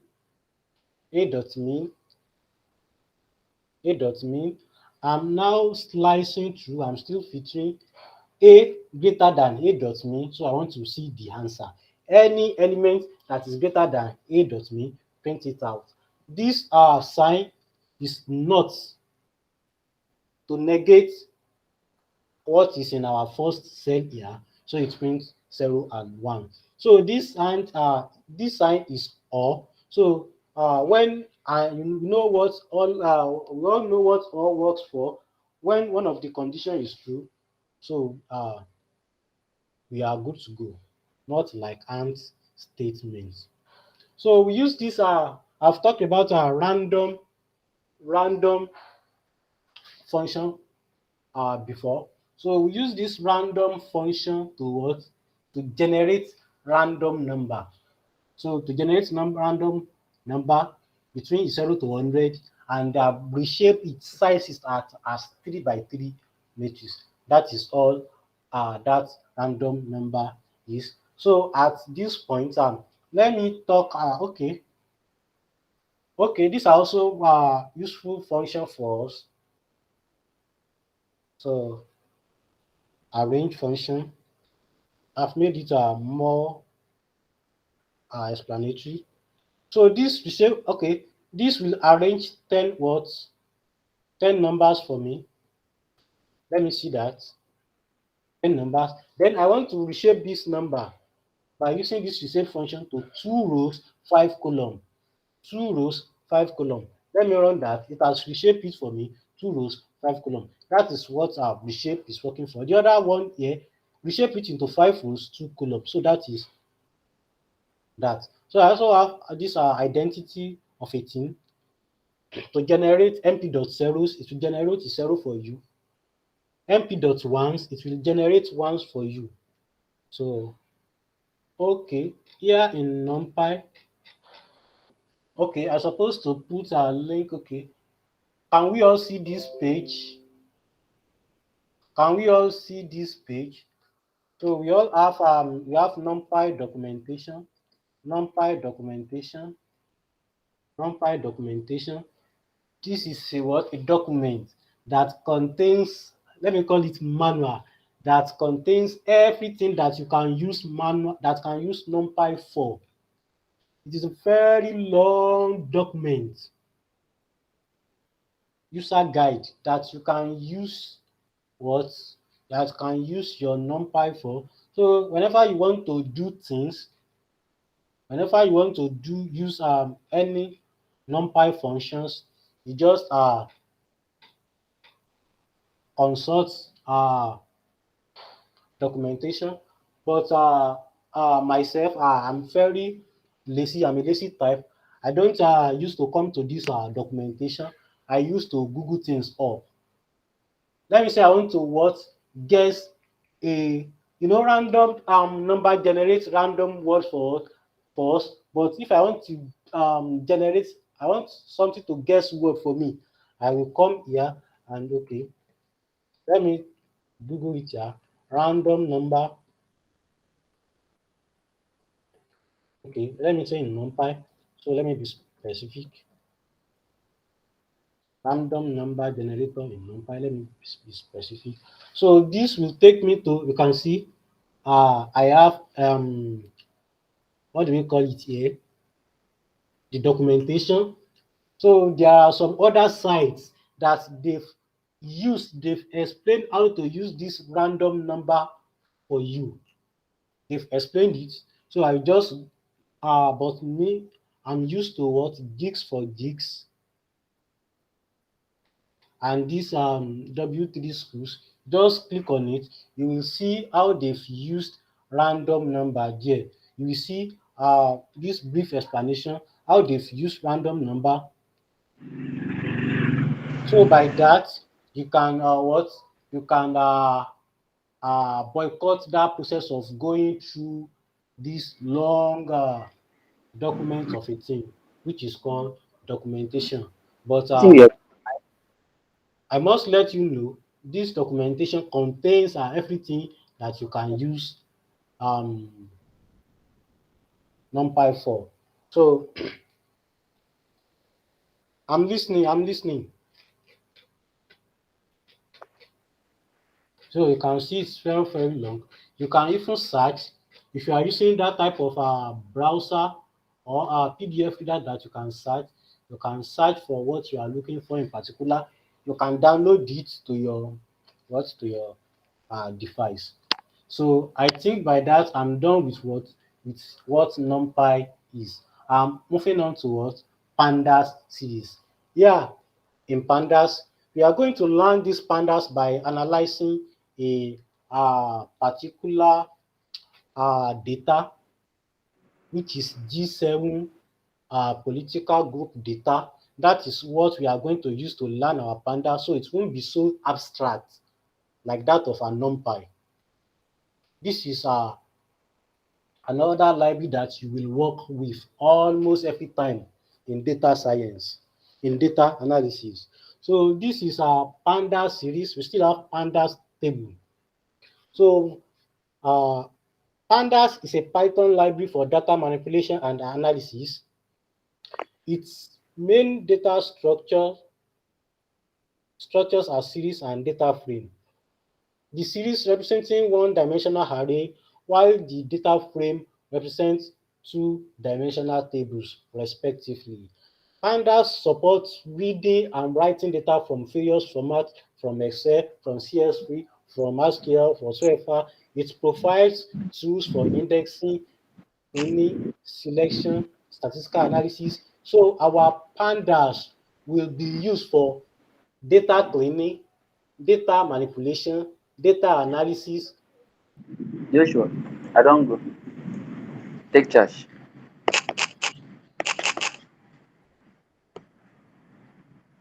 Someone is talking to me. It's not to you, just mute them. Okay, yeah. For me to use my pandas analysis, I have to import pandas as PD. You know, when I want to use pandas, it will not make sense for me to be typing pandas, pandas, pandas every time. That is why I use aliasing as pandas. So it is important for me to import NumPy too as well, because all these things, all these pandas of a thing, they are built on what? On NumPy.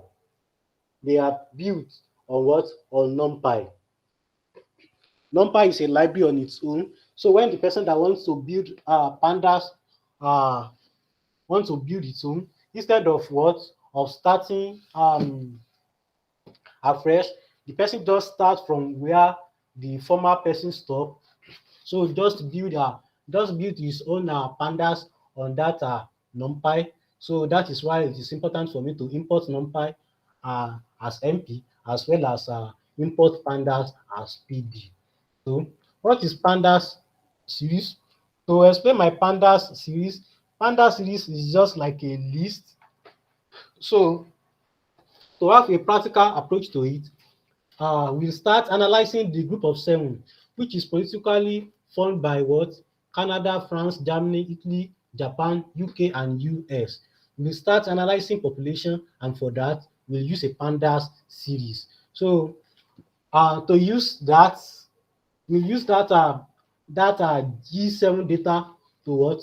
To learn these pandas of a thing. So I think you will appreciate it more than what we've been doing so far. So this is our series. This is our syntax for creating series. If you want to create your series, you do pd.series. If you want to create your series, you do pd.series. Note, the series is in capital letter. Then you encode with your parentheses. Then you put in the list. So here, I'm creating a list. I'm creating a series, Panda series, for the populations of what? Of those countries in G7 group. So, and their population is in millions. You can see I have here 37, 63, 80, 60, 127. Those are the population of those countries in the G7. I'm creating a list for them. Here, what I'm doing, I want to create my own data frame myself. That data frame that used to work in Excel, in Power BI, you see in SQL, you know, you used to what? Import it. But yeah, I want to create my own myself. So that is why I'm using the data that is not that much, that it comprises of only 7 participants. So if I run this, if you run this on your I believe we are all on Pandas page. If you Pandas series page, if you run this as well, you will have your D7 population declared. So let me run this again, the former one. Let me call it out. I have my D7 population. I have C. How pandas are counts its own thing. You can see it start from zero, 1, 2, 3, 4, 5, 6 instead of 1. That is how pandas what does its own thing. So when I'm referring to this 35, I will call on this 0. When I'm referring to this 63 millions, I will call on this 1. When I'm referring to this 318, the population of US, I will call on this 6. But I just declared 35, 63, 80, which is which? Who won this 138? Who won this 137? I don't know. So that is why I'm going to what? Where I'm working towards on. So I have my what? I want to name this series. This series, I want to name it. And how can I do that? I can do G7 pop name, the name of the series that I've declared before, dot name. Then I now write the name of what? The name of that name I want to give that series. G7 population in millions. So that is the name I want to. So when I run my G7 population, you can see in the previous cell where I have run my what, I've print out my what, my G7 population. I just have only the type as float 64. I don't have a name there, but if I run this one here, I will have okay, let me run this, then this. I have name G7 population in millions. So I can check for type, the type we've used to that. I can check for values, G7.pop values we've used to that. I can use type G7 pop values to check for this that I've extracted out. It will tell me, okay, I'm having array. So you can also what build up your and they look like simple Python list or NumPy, but they are actually more similar to Python dicts. Okay, I'm moving faster. So here, I want to extract. I want to pick out some of those things. If I do G7 pop with index 0, I will have 35 millions. I don't know the country that owns that. G7 pop 1. So that will give me 63. I don't know the country that owns that. G7 pop index, it will list this index 0, 1, 2, 3 to 6 for me. So it starts from 0 and stop at 7. So my 6 can be included with step of 1. So if I want to have the index. Now I want to add the countries to it so I can know which is which particular countries own that 35 million plus. So to do that, my index before is 0, 1, 2, 3, 4, 5, 6. So I want to have another index now as the countries that own that particular size of our population. So in order of my series, then I now put that country. So the first one here is Canada, France, Germany, Italy. In that order that I declared my series, here in that order, that is the order that I declared my index to. So if I run it here, if you do that on your own system too, so we have G7 population, updated G7 population, G7 data with population with the name of the country included. So here as the index, I don't have 0, 1 to 6 as my index again. I have the name of those countries, which implies that Canada with 35, France with 63, Japan with 64. So if I have like thousands of countries here, so to start checking, okay, which one has the smallest population, which one has the highest population. So I can use all those functions that I mentioned before, dot min, dot max, dot to check that. So to create series again, I can also use this method of a dictionary to create series, whereby I will write Canada column the country. By using this method, I want to create my series at once, not like that of creating series for the population later on, updating it with the index, which is the name of the country. I'm creating everything here, so I'm using dictionary method. You can see one of the uses of our dictionary here. So when I call out my function, I have the same thing.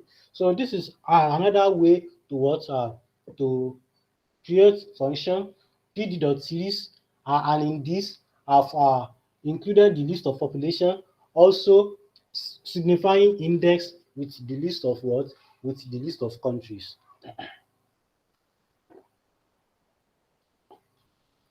Moving on.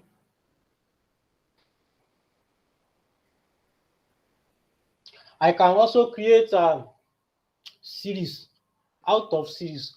But before moving on to create a series out of a series, this one that we've done so far under pandas. Which one do you like? Find it difficult to what to comprehend or understand? So I can briefly go through it again. Or am I good to go? Am I good to go? Is anyone here with me? We are here, but Okay, but I can't say I'm understanding, sir. But I'm following you. but you don't understand. Mm, Should yeah, I go back? yeah. If you Okay, can, from sir. where? Or I should start again. I should start This afresh Pandas again. series, yeah. Okay. In this any other person, I think this will cover for every one of us. Thank you for speaking up for us. So in this Panda series, this is the syntax for creating series. I have pd.series element 1, element 2, element 3, element 4. Then I have the index element 1, element 2, element 3, element 4. This is a syntax for creating a pandas series. So if I want to use this pandas series to create my own data that I will analyze. You know, before you don't create your data yourself, you import it somewhere. Data that someone have already what collated for you. Okay, okay, okay. So I'm using Yeah. this pandas series, pd series to what? But instead of making it abstract like NumPy, I want to apply this on a real life data, the G7 population. The population is not real actually, but just a what something similar to it. So this is how to create a series. I'm using this to create a series, but I don't follow the syntax that I declared here. So after declaring my series, also declare your index. So I don't do that. This is where I implement. After I implemented that pd.series, I have my index. So but what I've done here is that I first declare a series without index. So later I show you how to update your series, how to add name to it, G7 pop name. So then you type in the name that you want to give into your series. After that, you can check for the type of the series that you've created. You can extract the values out. You can even check for that value, that data type for that values, which is our ND array. So, Hello, sir. hello, I'm with you. So, so I want to know the difference between elements and index, and why is it different? Okay, Because elements it's and supposed to be index. in the series. So why is Yes, it? elements is just like an identity to access something. Let me say index no, index is like an identity, while element is that value of that index. You know, in this particular cell 13, the index are the 0, 1, 2, 3 that I can use to access the population. So if I call on index is 0, the corresponding value, which is 35 millions, will pop out. If I call Okay, on index 6, the corresponding value, the element, will pop out. okay, okay, okay, Index okay. is just used to get access to the what To to to, the to element, to the the elements. corresponding element. Okay, So thank that you, is sir. what I've implemented here. G7 pop 0, I have 35. G7 pop 1, I have 63. So I now call out all the index, G7 pop index. So I have my index start from 0 and stop on 7. So it stopped on 7, it stopped on 7 to have 6 included. If it stopped on 6, it will stop at 5, and the step is 1. So I want to update. This is showing you how to update an index. If you don't If your data don't have an index before, you can update it and give an index to it. So by doing g7pop.index, so by using that method, I've tried to manipulate my data to add index to it. So it is now making sense now. I have Canada to be 35 millions in population, Germany to be 80, Japan to be 1.127, and United States to be 318. And okay, you can now see that the data is now making sense.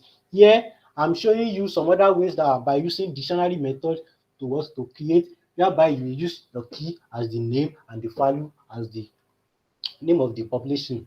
So I'm using that dictionary method to create the data here. So here I'm implementing what I write in the first syntax cell. I'm implementing it here.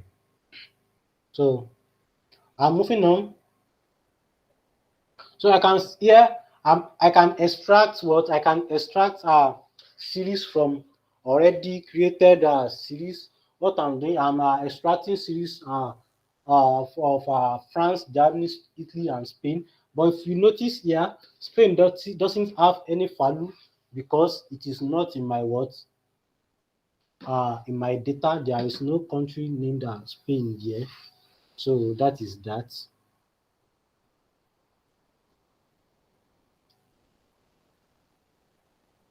So as we are moving in, as we are getting deeper in it, you will appreciate it more because we are like more of working with data now. So it won't be that abstract to you anymore again. You will see the real application of Python in data analysis. So here I have my G7 pop declared. So instead of using index 0 before, I want to check on the population of Canada. You see, I'm starting analyzing little by little. So I want to check on the population of Canada. So by checking on the population of Canada, I can call it out, and I have 35 millions. So I can also call in the population of what? Of Japan. So when you are analyzing your data, there may be a need for you to check the population of a particular country. There may be a need to check the population of a particular country. So by that, you will just do what? You will just use that country that you want to check as an index. So you can check that. You can work with that. Please give me a minute. I want to check on my generator is not working again.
I can't hear Yusuf. I hope, is it from his side or from my own side? I can't hear him speak.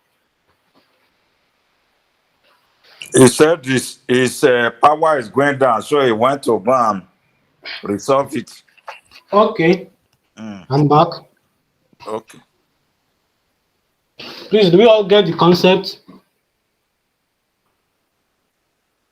We are getting it gradually. By the time we see the video too, it will be better. Okay. I think this is where the written day now, not all those abstracts of before.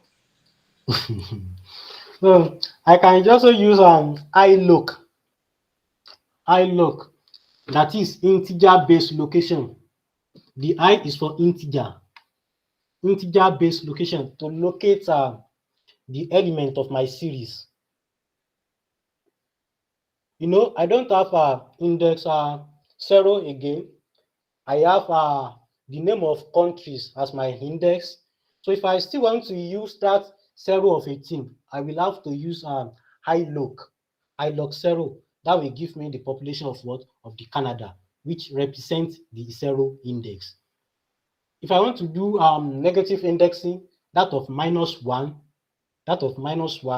so if I put in -1, there's integer-based location of -1, that will give me that of United States. So that is that using iLook integer-based location. So Excuse me, I sir. can, Why is United States -1 giving you United States? that is a concept of negative indexing. You How? know, when we are in Python, our index do start from 0, 1, 2, 3. If you are starting from the if you are starting forward, we use 0, 1, 2, 3. But if I want to start from the backward to the front, I will use Okay. -1. You know, Okay. there is nothing like -0. So my -2 will give me that of United Kingdom. So that is the concept of a negative indexing in Python. So I'm selecting multiple elements at once.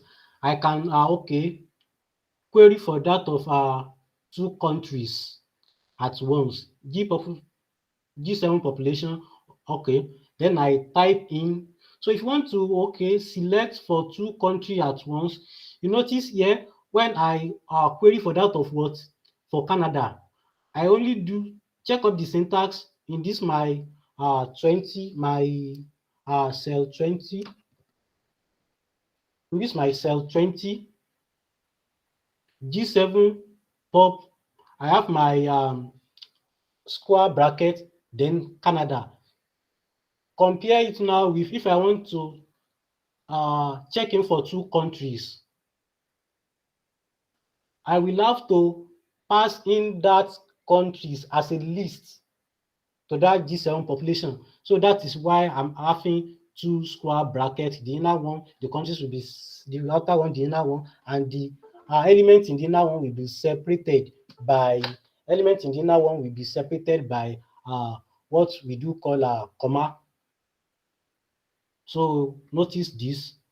If you want to search for the third element, okay, let me do Spain, which is not part of it. Let me see what will happen. Okay.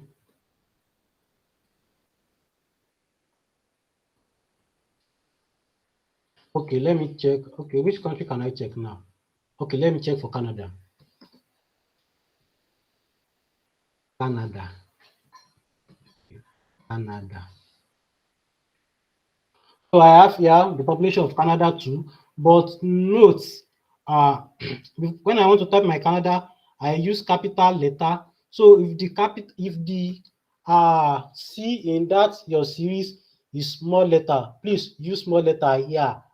Small letter is not the same thing as capital letter in Python. So I've used small letter here. You see where it has led me through. So I need to have type it exactly as it is. Python is case sensitive. Anything you write with capital letter C is not the same thing as small letter c. So these are is a series from another series. This result is another series from another series. So still the same thing. I want to use integer based location method to extract. I still have two square brackets with those with the index. Whenever you are using integer based location high log, so you have to put in the index of what you are looking for. So let us also do slicing. We can also slice. Now I want to slice from what? From Italy, from Canada to Italy. So, but before then, let me have another set. Let me have another cell here, so we can see our properly. So we can see our G7 population data properly. So we can see here. I want to slice from Canada to Italy. So starting from Canada, moving to France, moving to Germany, moving to Italy. So unlike before, that when you are slicing, that the upper boundary is not, the upper limit is not included. So in this, the upper limit, when you are slicing like this in a Pandas series, the upper limit is what is included. Please take note of that. So I've sliced that from Canada to Italy. So conditional selection. So with what we've been doing analysis small. So let us now check for, during our analysis, if we were asked to check for country that is that their population is greater than 70 million. How will I check for that? A country that the population is greater than 70 million. So I have my my G7 population here, my G7 data here. I now come back to this cell 32, G7 population greater than 70. This will give me the Boolean value for those things. So during your analysis, if you are asked to check for something, okay, a country that the population is greater than 70 million. So all those Canada, France, and Italy, their population are truly what? Lesser than, it's not up to 70 million. So that is why I have false. But if I want to extract that country out, I want to see the particular value of that country that is greater than, I will use G7 population to what? To filter. We call it filter. G7 population, control V. Then I put in my square bracket, then I run it. So instead of giving me all those false, true for Boolean value, just give me those countries that have population greater than 70 million. So that is that. So okay, I've implemented that below here. So I want to edit back to the normal. So instead of, it returns only Germany that is true, Japan that is true, and US that is true. So that is how to work. So you use that a lot in analysis. Okay, apart from that, you want to find the mean of those populations. So I can do G7 population dot mean, the name of the index, then I use the main method on it. Okay. Moving on, I have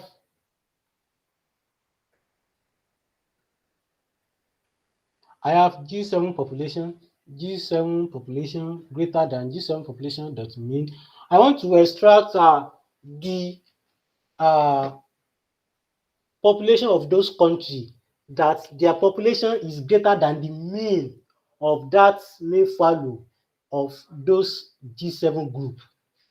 That is, if you find the mean value of those G7 group population, I now want to check for country that its own population is greater than that value. That is what I'm doing. G7, first check this what is here? This one population greater than this one population dot mean. I will have it true false of 18, but if I have it as it is before, I will have only the number, only those countries that their main is greater than. So I can use that to check for standard deviation.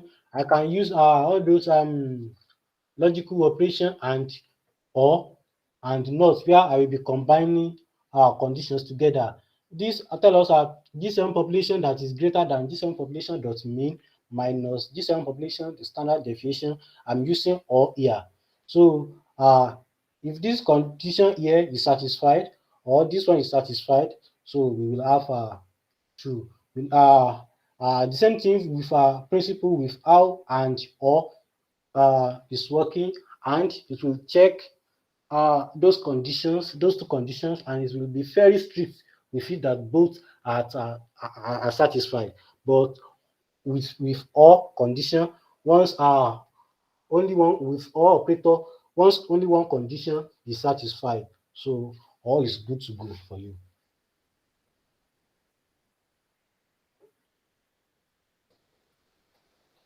Okay, operands and methods. Operands and methods. So I'm multiplying my G7 population with 1 million. So you can see how it works. I can find the mean method of my G population. I can find the mean of what? Selecting two countries, okay, slicing the country from France to Italy, the three countries, then I find the mean out. So that is that about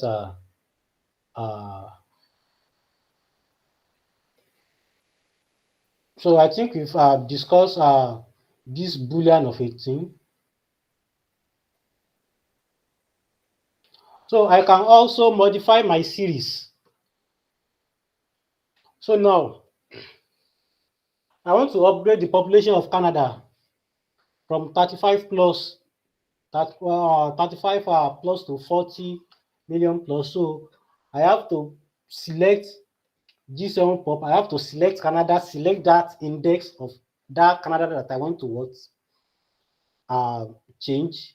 Then I specify the new population. As simple as G7 pop, the Canada that I want to use, then I put in my 40.5, which is the upgraded what? Upgraded fashion, upgraded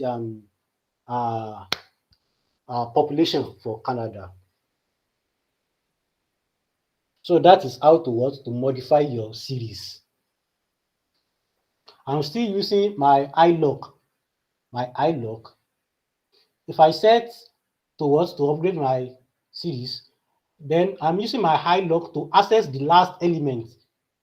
So by this, the population of United States of America will be upgraded from what? 318 to what? To 500. So that is how to work.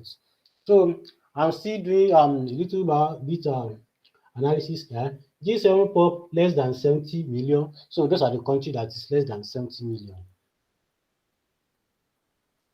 So I want to set all those values that are less than 70 million to 999.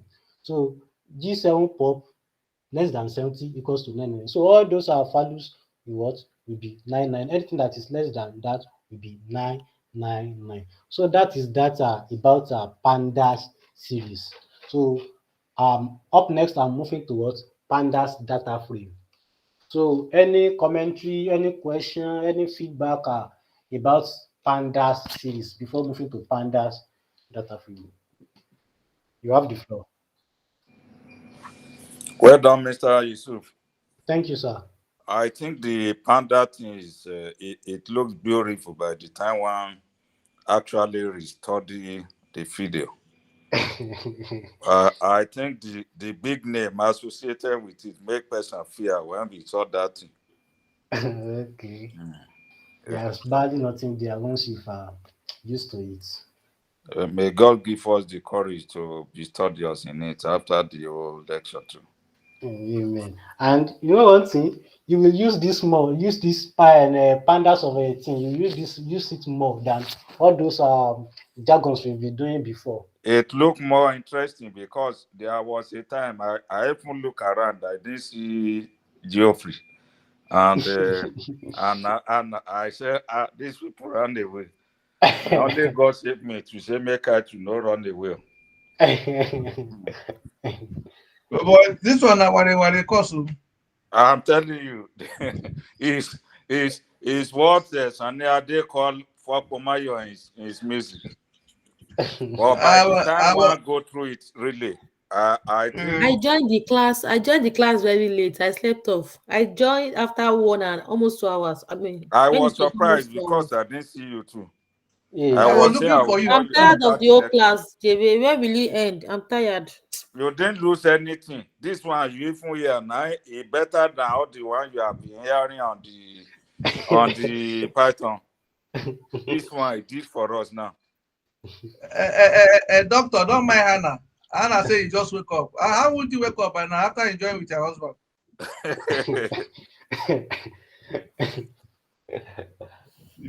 Okay. Moving on to pandas data frame, that will be even more interesting than this pandas series itself. Please let us have the video as soon as possible. Okay, no problem, sir. Okay, here is pandas data frame.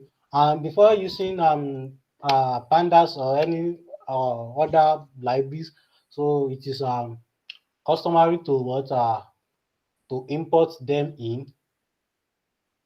So as usual, I've import NumPy as MP, import pandas as PD.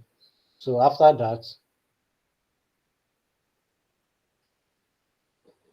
okay, we'll keep our analysis of G7 countries and looking now at data frames. As said, a data frames looks a lot like a table. Creating data frames manually can be tedious of all of the time. So you'll be pulling the data from what? Database, CSV file, or web. But still, you can create a data frame by specifying the columns yourself. So most of the data frame you will be working on, you will be what? It will be imported into this page. But for learning sake, we are creating our own words to know how to create data frame. You will not be creating data frame yourself. It is very tedious, but for learning sake, we are creating our own data, and that is why I go by a very data frame that is not like much. So, but it's still much if you are inputting it yourself. In this data frame that we are going to use, we are going to use, it is still the G7 population, G7 data frame, whereby we have their population here now. We have their GDP. You can see the population, the list of population, the list of GDP, the list of surface area. I still have their HDI, Human Development Index, the continent which they belongs in, and I have the columns name here. So this is, if you follow this format, this is how to create a data frame. To create a data frame, I use pd.dataframe. Note, the D in the data frame is capital and the F is what? Is also capital. pd.dataframe. Note that, please. So I have the population. I have dictionary here. I declare a dictionary whereby I have my what? The column name and the what? The list. So that's an evidence that what? My dictionary can contain a what? A list. It can also contain another dictionary. So I have this all this value, you have it on your what? On your page too. So you can run it as well, and you have your what? Your dictionary created as df. So let me call on my df. Let me get it printed. I have what? I have my df, and now I have my data. I have population, GDP, surface area, human development index, and continents. So where are the names of those countries? Where are them? So let us input them to represent the index. Our index 0, 1, 2, 3. To represent that as an index, the f.index, remember how we've done it in the uh, series aspects. We are still following the same method. It is still data frame in order of those data. So when you run this, then you run it again, you have your what? You have your index. You have the flow, sir. So we have our index in the data frame now. So we have the population of Canada to be 35, GDP 178, the surface area HDI, and it belongs to the continent America. So we can see. So let us start little analysis. Let us start our analysis little by little. Let me extract. When you are working on the data, there may be a need for you to extract all the name of the columns in your data. You may need to see the columns of the name inside your data. You know, you may have columns like this, 44, like 44 columns. So, okay, I think I have something like that. Okay, I've closed the page. I'm working. Okay, I have it here. Roseman data. I have something like I'm working on that. You can see. I have that. I have that column that my screen can't contain it. So for that reason, there may be a need to extract all what you need, all the columns that you need. So by that, you use data frame dot columns, df dot columns. It is very straightforward. Dot columns.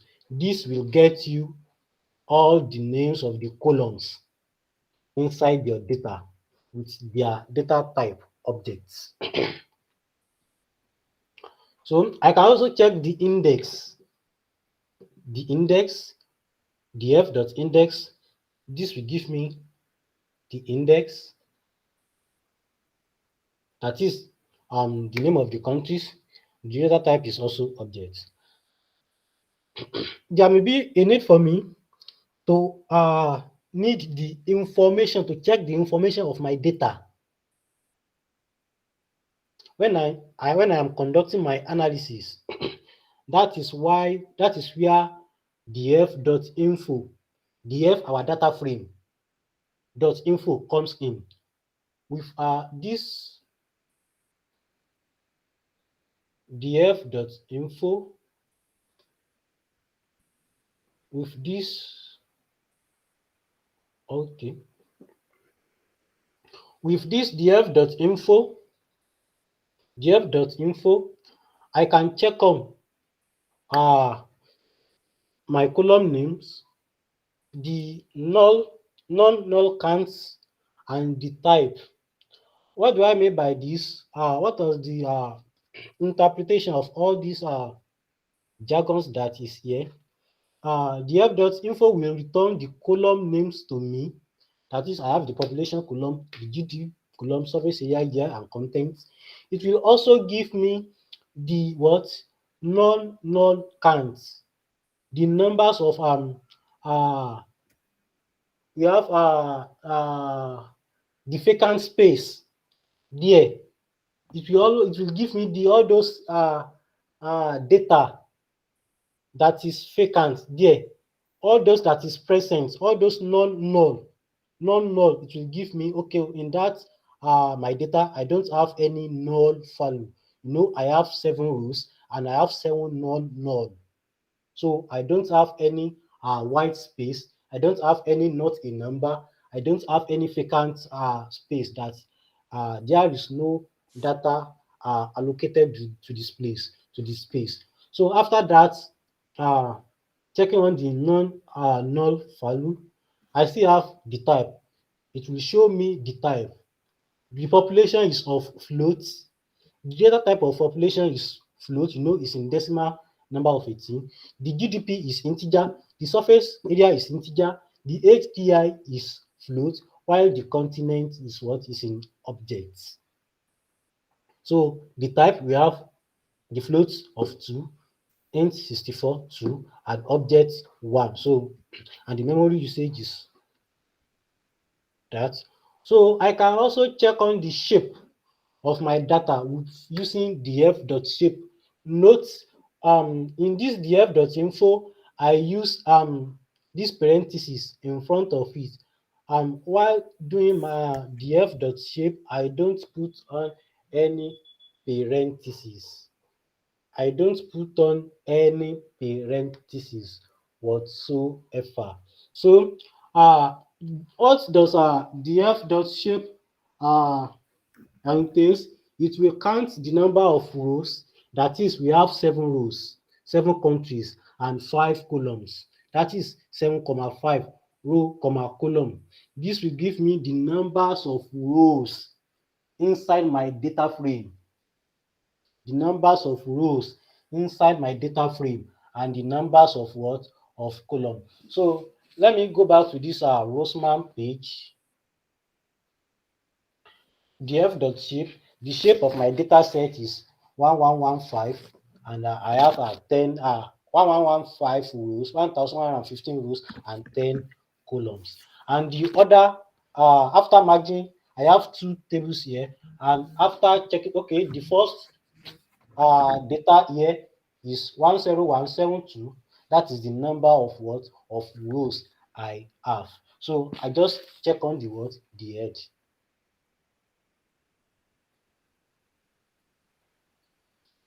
So that is what df.shape, that is what it entails.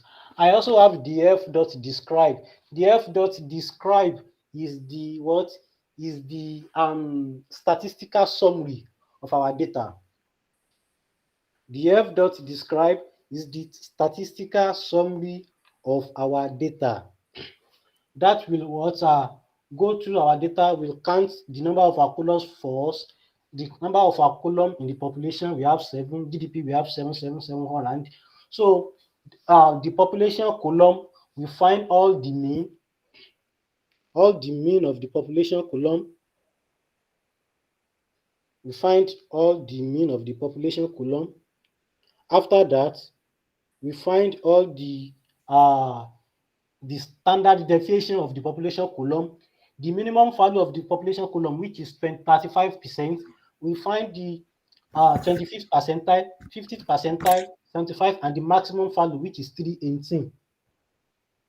So after that, moving on to GDP, we find the mean value, the standard deviation, all the likes, the same thing for surface area, the same thing for ADI. If you notice, we have 5 columns. df.describe only works for numerical columns, the columns that are of integer or float number. These are continent column, it doesn't work with it at all.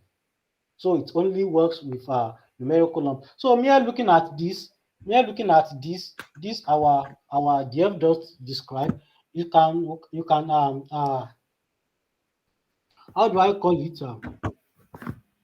This has literally reveal some insights for us, whereby I can see, okay, if my data, okay, my mean is 107, the mean population is 107, and the standard deviation is 97. Okay, that means, okay, if the mean, it can reveal a lot of things to me. That means if the mean is close to the standard deviation, that suggests that the data points I'm working on are relatively evenly distributed around the mean. That is, the spread of the data is like okay, moderate. There are no extreme value pulling the mean too far. If the mean is close to what the standard deviation. So this df.describe will reveal a lot of insights about our data. So when we are working on 111 here, when I'm working on almost 100,000, okay, 1 million plus rows, I can't be checking on this custom. Okay, I think I have. Let me reduce my. I can see properly. Okay, I can check maximum sales here. With my df.describe, with the help of that, I can have my, okay, I don't do that, but if I have done that, df.describe. So let me quickly, with the help of df.describe, I can have my words. I can, okay, I have a lot of things here, so it won't load faster. I've imported a lot of things. So let me move back. So with the help of this, you can see the maximum number of population we have. So let me highlight this thing a little bit. We can see the maximum number is 318 out of. So this df.describe reveals a lot of things to us. So on the other hand, if my main is too far to my standard deviation, that main is significantly, if it's significantly far, that indicates that the data has extreme values. That is, there are outliers. There are outliers, leading to a situation where the mean does not accurately represent the central tendency of the majority. Or let me say, mean close to the standard deviation suggests a more uniform distribution. So we are not just doing the f.describe, we are doing it so it can refill the insights in our data for us. So I can also check by my df.dtypes, though my df.info has already revealed that to me. So the class will soon end, but let me end this concept. So df.dtypes, or should we have break? Carry on so that we can finish and go and rest. Okay, df.dtypes will give me the data type of my population, but at the same time, df.info has already given me that. So I'm moving forward. I can also count I can also do the value counts, of my words of the data types, whereby df.dtypes.value count, I have float number to be 2, the number of our integer columns there to be 2, and object to be 1. So indexing, selection, and slicing. So I have my data frame here again.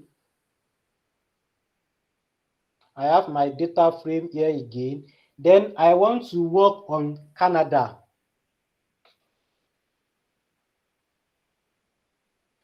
I want to work on Canada. So let me call Canada out. And I can do that by using loc function, df.loc, L-O-C. You know, before we've done iloc, integer base, but this one is label base. Loc function, label base. So I'm giving my words, my Canada. So I will have all the information from what? From Canada. That is the population of the Canada. It will show me all the columns of Canada, the population from Canada, the GDP, their surface area, their Human Development Index, their what? Their continent. And by that, I can deduct anything that I want to deduct from this Canada of 18. That is how to what? That is how to select a row. You know, Canada is a row here. It's a row. This is how to select, how to work on a row that it will give you all its population. You can also use integer-based location. You know, the loc is label-based location. You can also use integer-based location. So let me use integer-based location. Let me give it 0. Our Canada is still the index of 0. So it will give me the what? The same data as that of using the what? You can see the same thing. So I can use integer-based location iloc to extract my data, or use df.loc One is the first one is the f.look is label based, while this is what integer based. I can also, as I have messed up with this row, Canada, I can also select on a column by doing the f.population, by calling on the what, the name of that, by calling on the name of that that column. So I have the population for all countries. So I can continue my analysis further. So if I want to check their mean, I can do .mean, the mean of all countries. So wow, that is their mean. If I want to check their standard deviation, I can do that, std, that is their standard deviation. So I can what? After extracting a particular column out, I can continue my analysis further. So I also have a population, the f.population, okay, to frame. I can convert already extracted data to another data frame by using this word to frame. You see, when you extract from a data frame, this is series, this is my population of 18. Let me run it again. This the population, this is series. This is series. This is Pandas series. I can convert it to data frame. So I can convert it to data frame. So now population is now the column. The countries are now the what? So I can work with it better.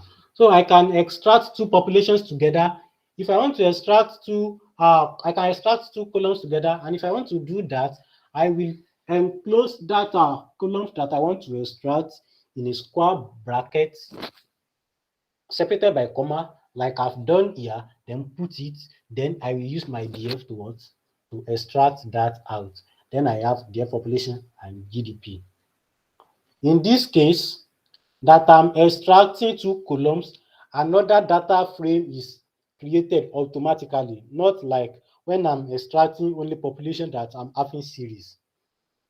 I can also slice, that is, I have 1 to 3, and let me see the countries. The country there is what? Let me reduce my screen a little bit.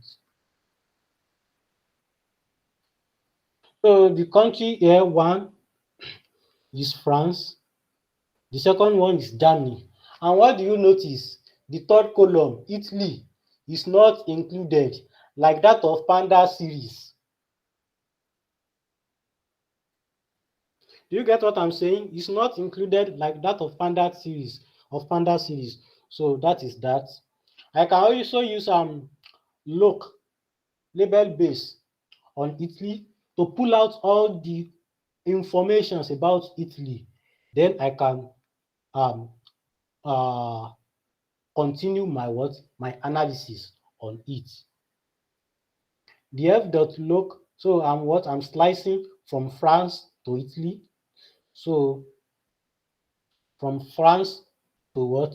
To Italy. When I'm slicing from France to Italy, you see Italy is included because I'm not using these numbers of 18.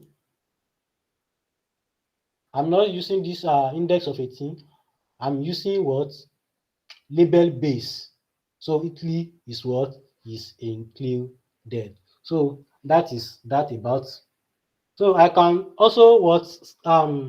Extract data from my data frame by calling on France to Italy and then pull out only what? Only their population. I can still include that of their what? Their GDP too. So I'm still calling on my df. I'm still illustrating the same thing here. So there is barely new concept here. It is what we've been discussed further before. So Recommended, always use look and iLook to reduce ambiguity, specialty with data frames with numerical indexes. Always use look or iLook when you want to select a row. Use look or iLook. Look is label based, iLook is integer based. But if you want to extract your column, you do that by writing df, then square bracket, then quotes inside your words, your column name. So let us check this condition of 18. I want the population that is greater than 70. Then I will what? I will have to extract my what? Extract my population column. And how will I extract my population column? Okay, we've discussed how to extract column. And how do we extract column? Then I will put in my population. You type the extract name in your column. Extract name in your column. Then I'll pull out that name. Okay, what is the problem? You see, the P here is capital letter and I'm starting my own with small letter. That is why I have that error. Okay, I want to check the population of a country that is what? Greater than 50 million. So, greater than 50 millions. So, let's see. Let's see those countries. They are Italy, they are Japan, they are United Kingdom, and what? United States. So let me extract the value of those countries. I will now do df and put my first function. You can see my df is wrong.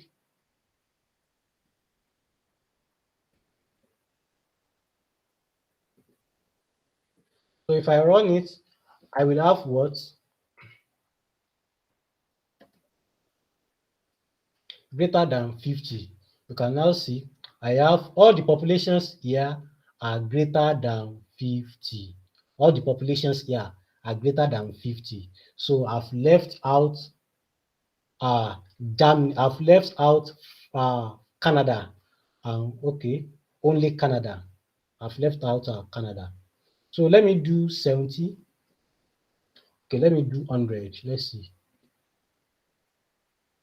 Okay, I've left out so many countries. It is only Japan and United States of America that have a population that is greater than what?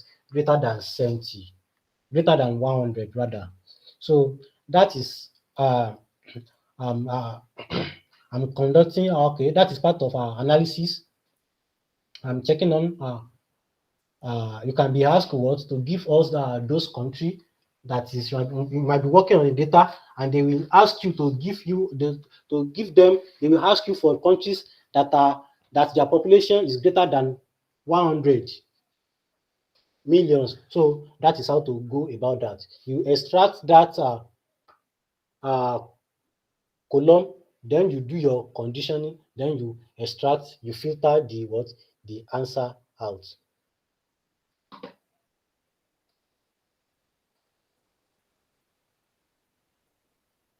So I'm still doing the same thing. Okay, yeah, I have df look, and my df look, I'm using label base, df population greater than 70. Then if the population is greater than 70, print the population and the GDP. That is what that implies. If the population is greater than 70, print that what? Population and what? And the GDP. So I can drop elements of my data frame. I can drop member. So I don't need okay, Canada. I don't need Canada again in my G7 group. So I want to exit Canada. I can do df.drop. Df.drop will what? Inside that parenthesis, I put in the name of that row that I want to drop. So if I run that, I won't have Canada again. If I run it, my output now, I don't have Canada again. If I run it again, see, I can have what? it is possible that I have error. If you do some things like that, you've run it the first time, you don't have Canada again. Then if you still repeat this thing again, you know, there is no Canada to remove. So sometimes it might lead you to error if you are working with column. But thank God this is row. It doesn't give us error. Now I want to drop what? I want to drop two columns together, Canada and Japan. I want to drop them. So dropping Canada and Japan, I will put them up. You know, whenever we are talking about two things, we used to enclose them in a list and give them as a single entity to that function. That is why my Canada and Japan are inside a list. Let me run that. Okay, now I want to drop columns. Let me first drop this particular column.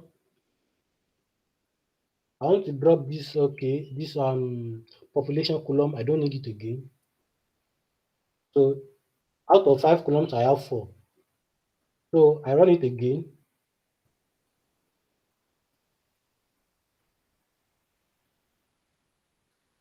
Okay, I still run it again. Nothing to drop again. There is no water column there. So I want to drop row now. I want to drop Italy and Canada. You know, that's not it is row index, not column name. On axis is 0. This axis, the row is axis 0, while the columns are the axis 1. So I want to drop that by specifying the axis. I've done that. I don't have Italy and Canada there again. I want to drop the population and HDI on axis 1. Axis 1 is our column, while the row is axis is 0. So I've done that. That is how to drop columns. So let me go to operations. You can still perform some basic operations on our data frame. How can we do that? I have my population and the GDP column being selected out. Then I divided it by what? By 100. So you can see I have 0 points. I've divided it by what? By 100. So I can perform basic operations on what? On it. So in terms of crisis, okay, in the time of crisis, I have pd.series, I have negative 1 million, negative 0.3 on what? On their, that is the effect of crisis on their GDP and what? On and human development index. So I have another series. So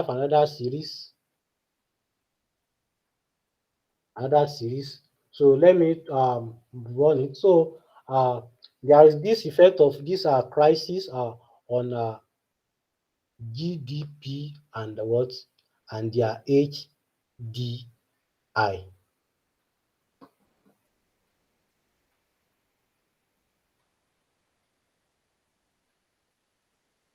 You know, I've turned their GDP to something else before.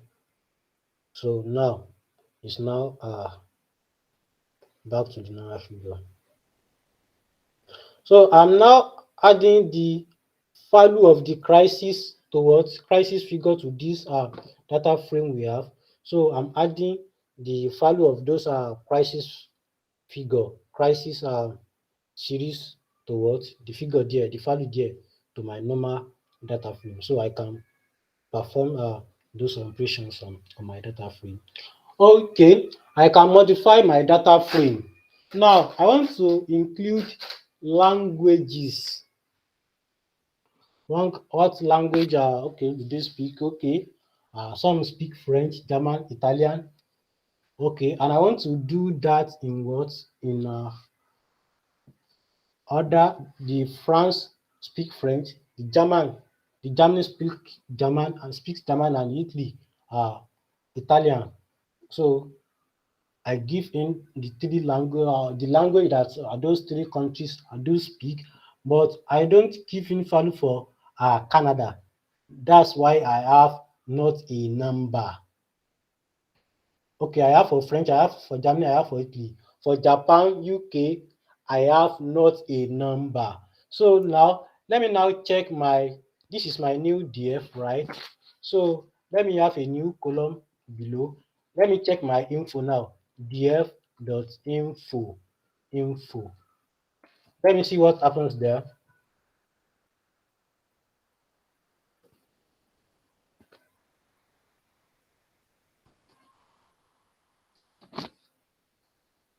Okay, this is still working with our former.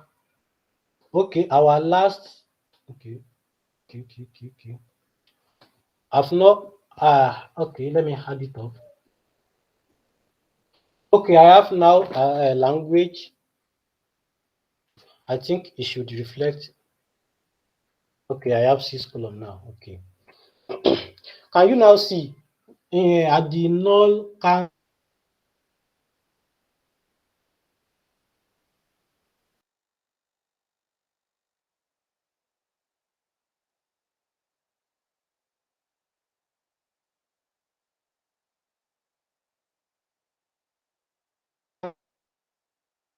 null null? That is null null. So we are about to finish this class. So I can even replace everything with what? With English. I set the F language to what? To English. So I can replace everything with what? With English. So I can even rename my column. So this is the syntax to rename column. HDI, I rename it to be Human Development Index. I added what? APC, which is annual popcorn consumption. So that is that. How to what? Rename column. So we've talked about what? Dropping columns. We've talked about how to add value. So and what else? So okay, in our next class, there is barely nothing new in this statistical info. We've discussed statistical info before. We just have our population.main population. So you can try all these out. So this will be the end of our class for today. And before we call it a day, we also have documentation for this. Let me go by this Pandas documentation. Pandas documentation. It is a very long document, Pandas documentation user guide, which you can consult. You can see 10 minutes to Pandas, which you can consult. You can search anything there. And again, if you are lazy type like me, I will just search the function that I want to use. I will just search it. I will see all those sites, how they use it. I will study their example and I will come and use it in my own. It's not possible for me to have all those functions or syntax offhand. So in our next class, we are moving to matplotlib. That is how we do plots, how we do our that deals with our visualization.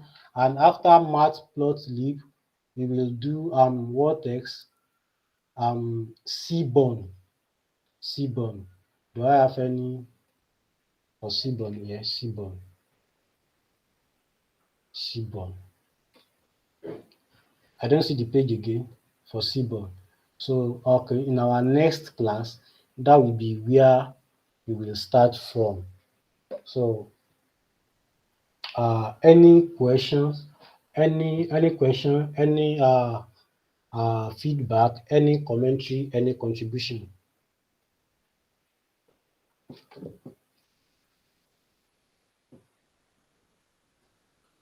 Hello, please. I can't hear you.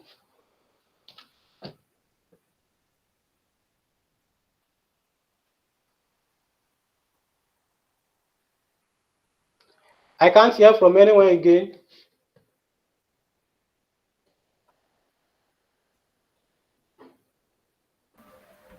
We are here, sir. Okay, any contribution, any conclusion, any feedback, any contribution, any question? No, no, but I'm still going to listen to it again. I wasn't, but it's fine, sha. There's no contribution for yet. If I have, I'll put it on the WhatsApp group. Okay, if there is any problem, so let me know so we can trash it out before our next class. Thank you so much for today. You're Till welcome, sir. tomorrow. Okay. I think I've seen Sibon.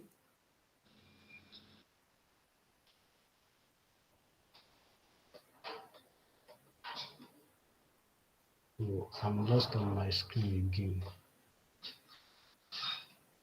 Okay, I don't see it again. So, okay, in our next class tomorrow, by God's grace, we will talk about visualization and discuss anything that is not clear in the concepts that we've gone through today. So, thank you very much. Thanks for your cooperation. Till tomorrow.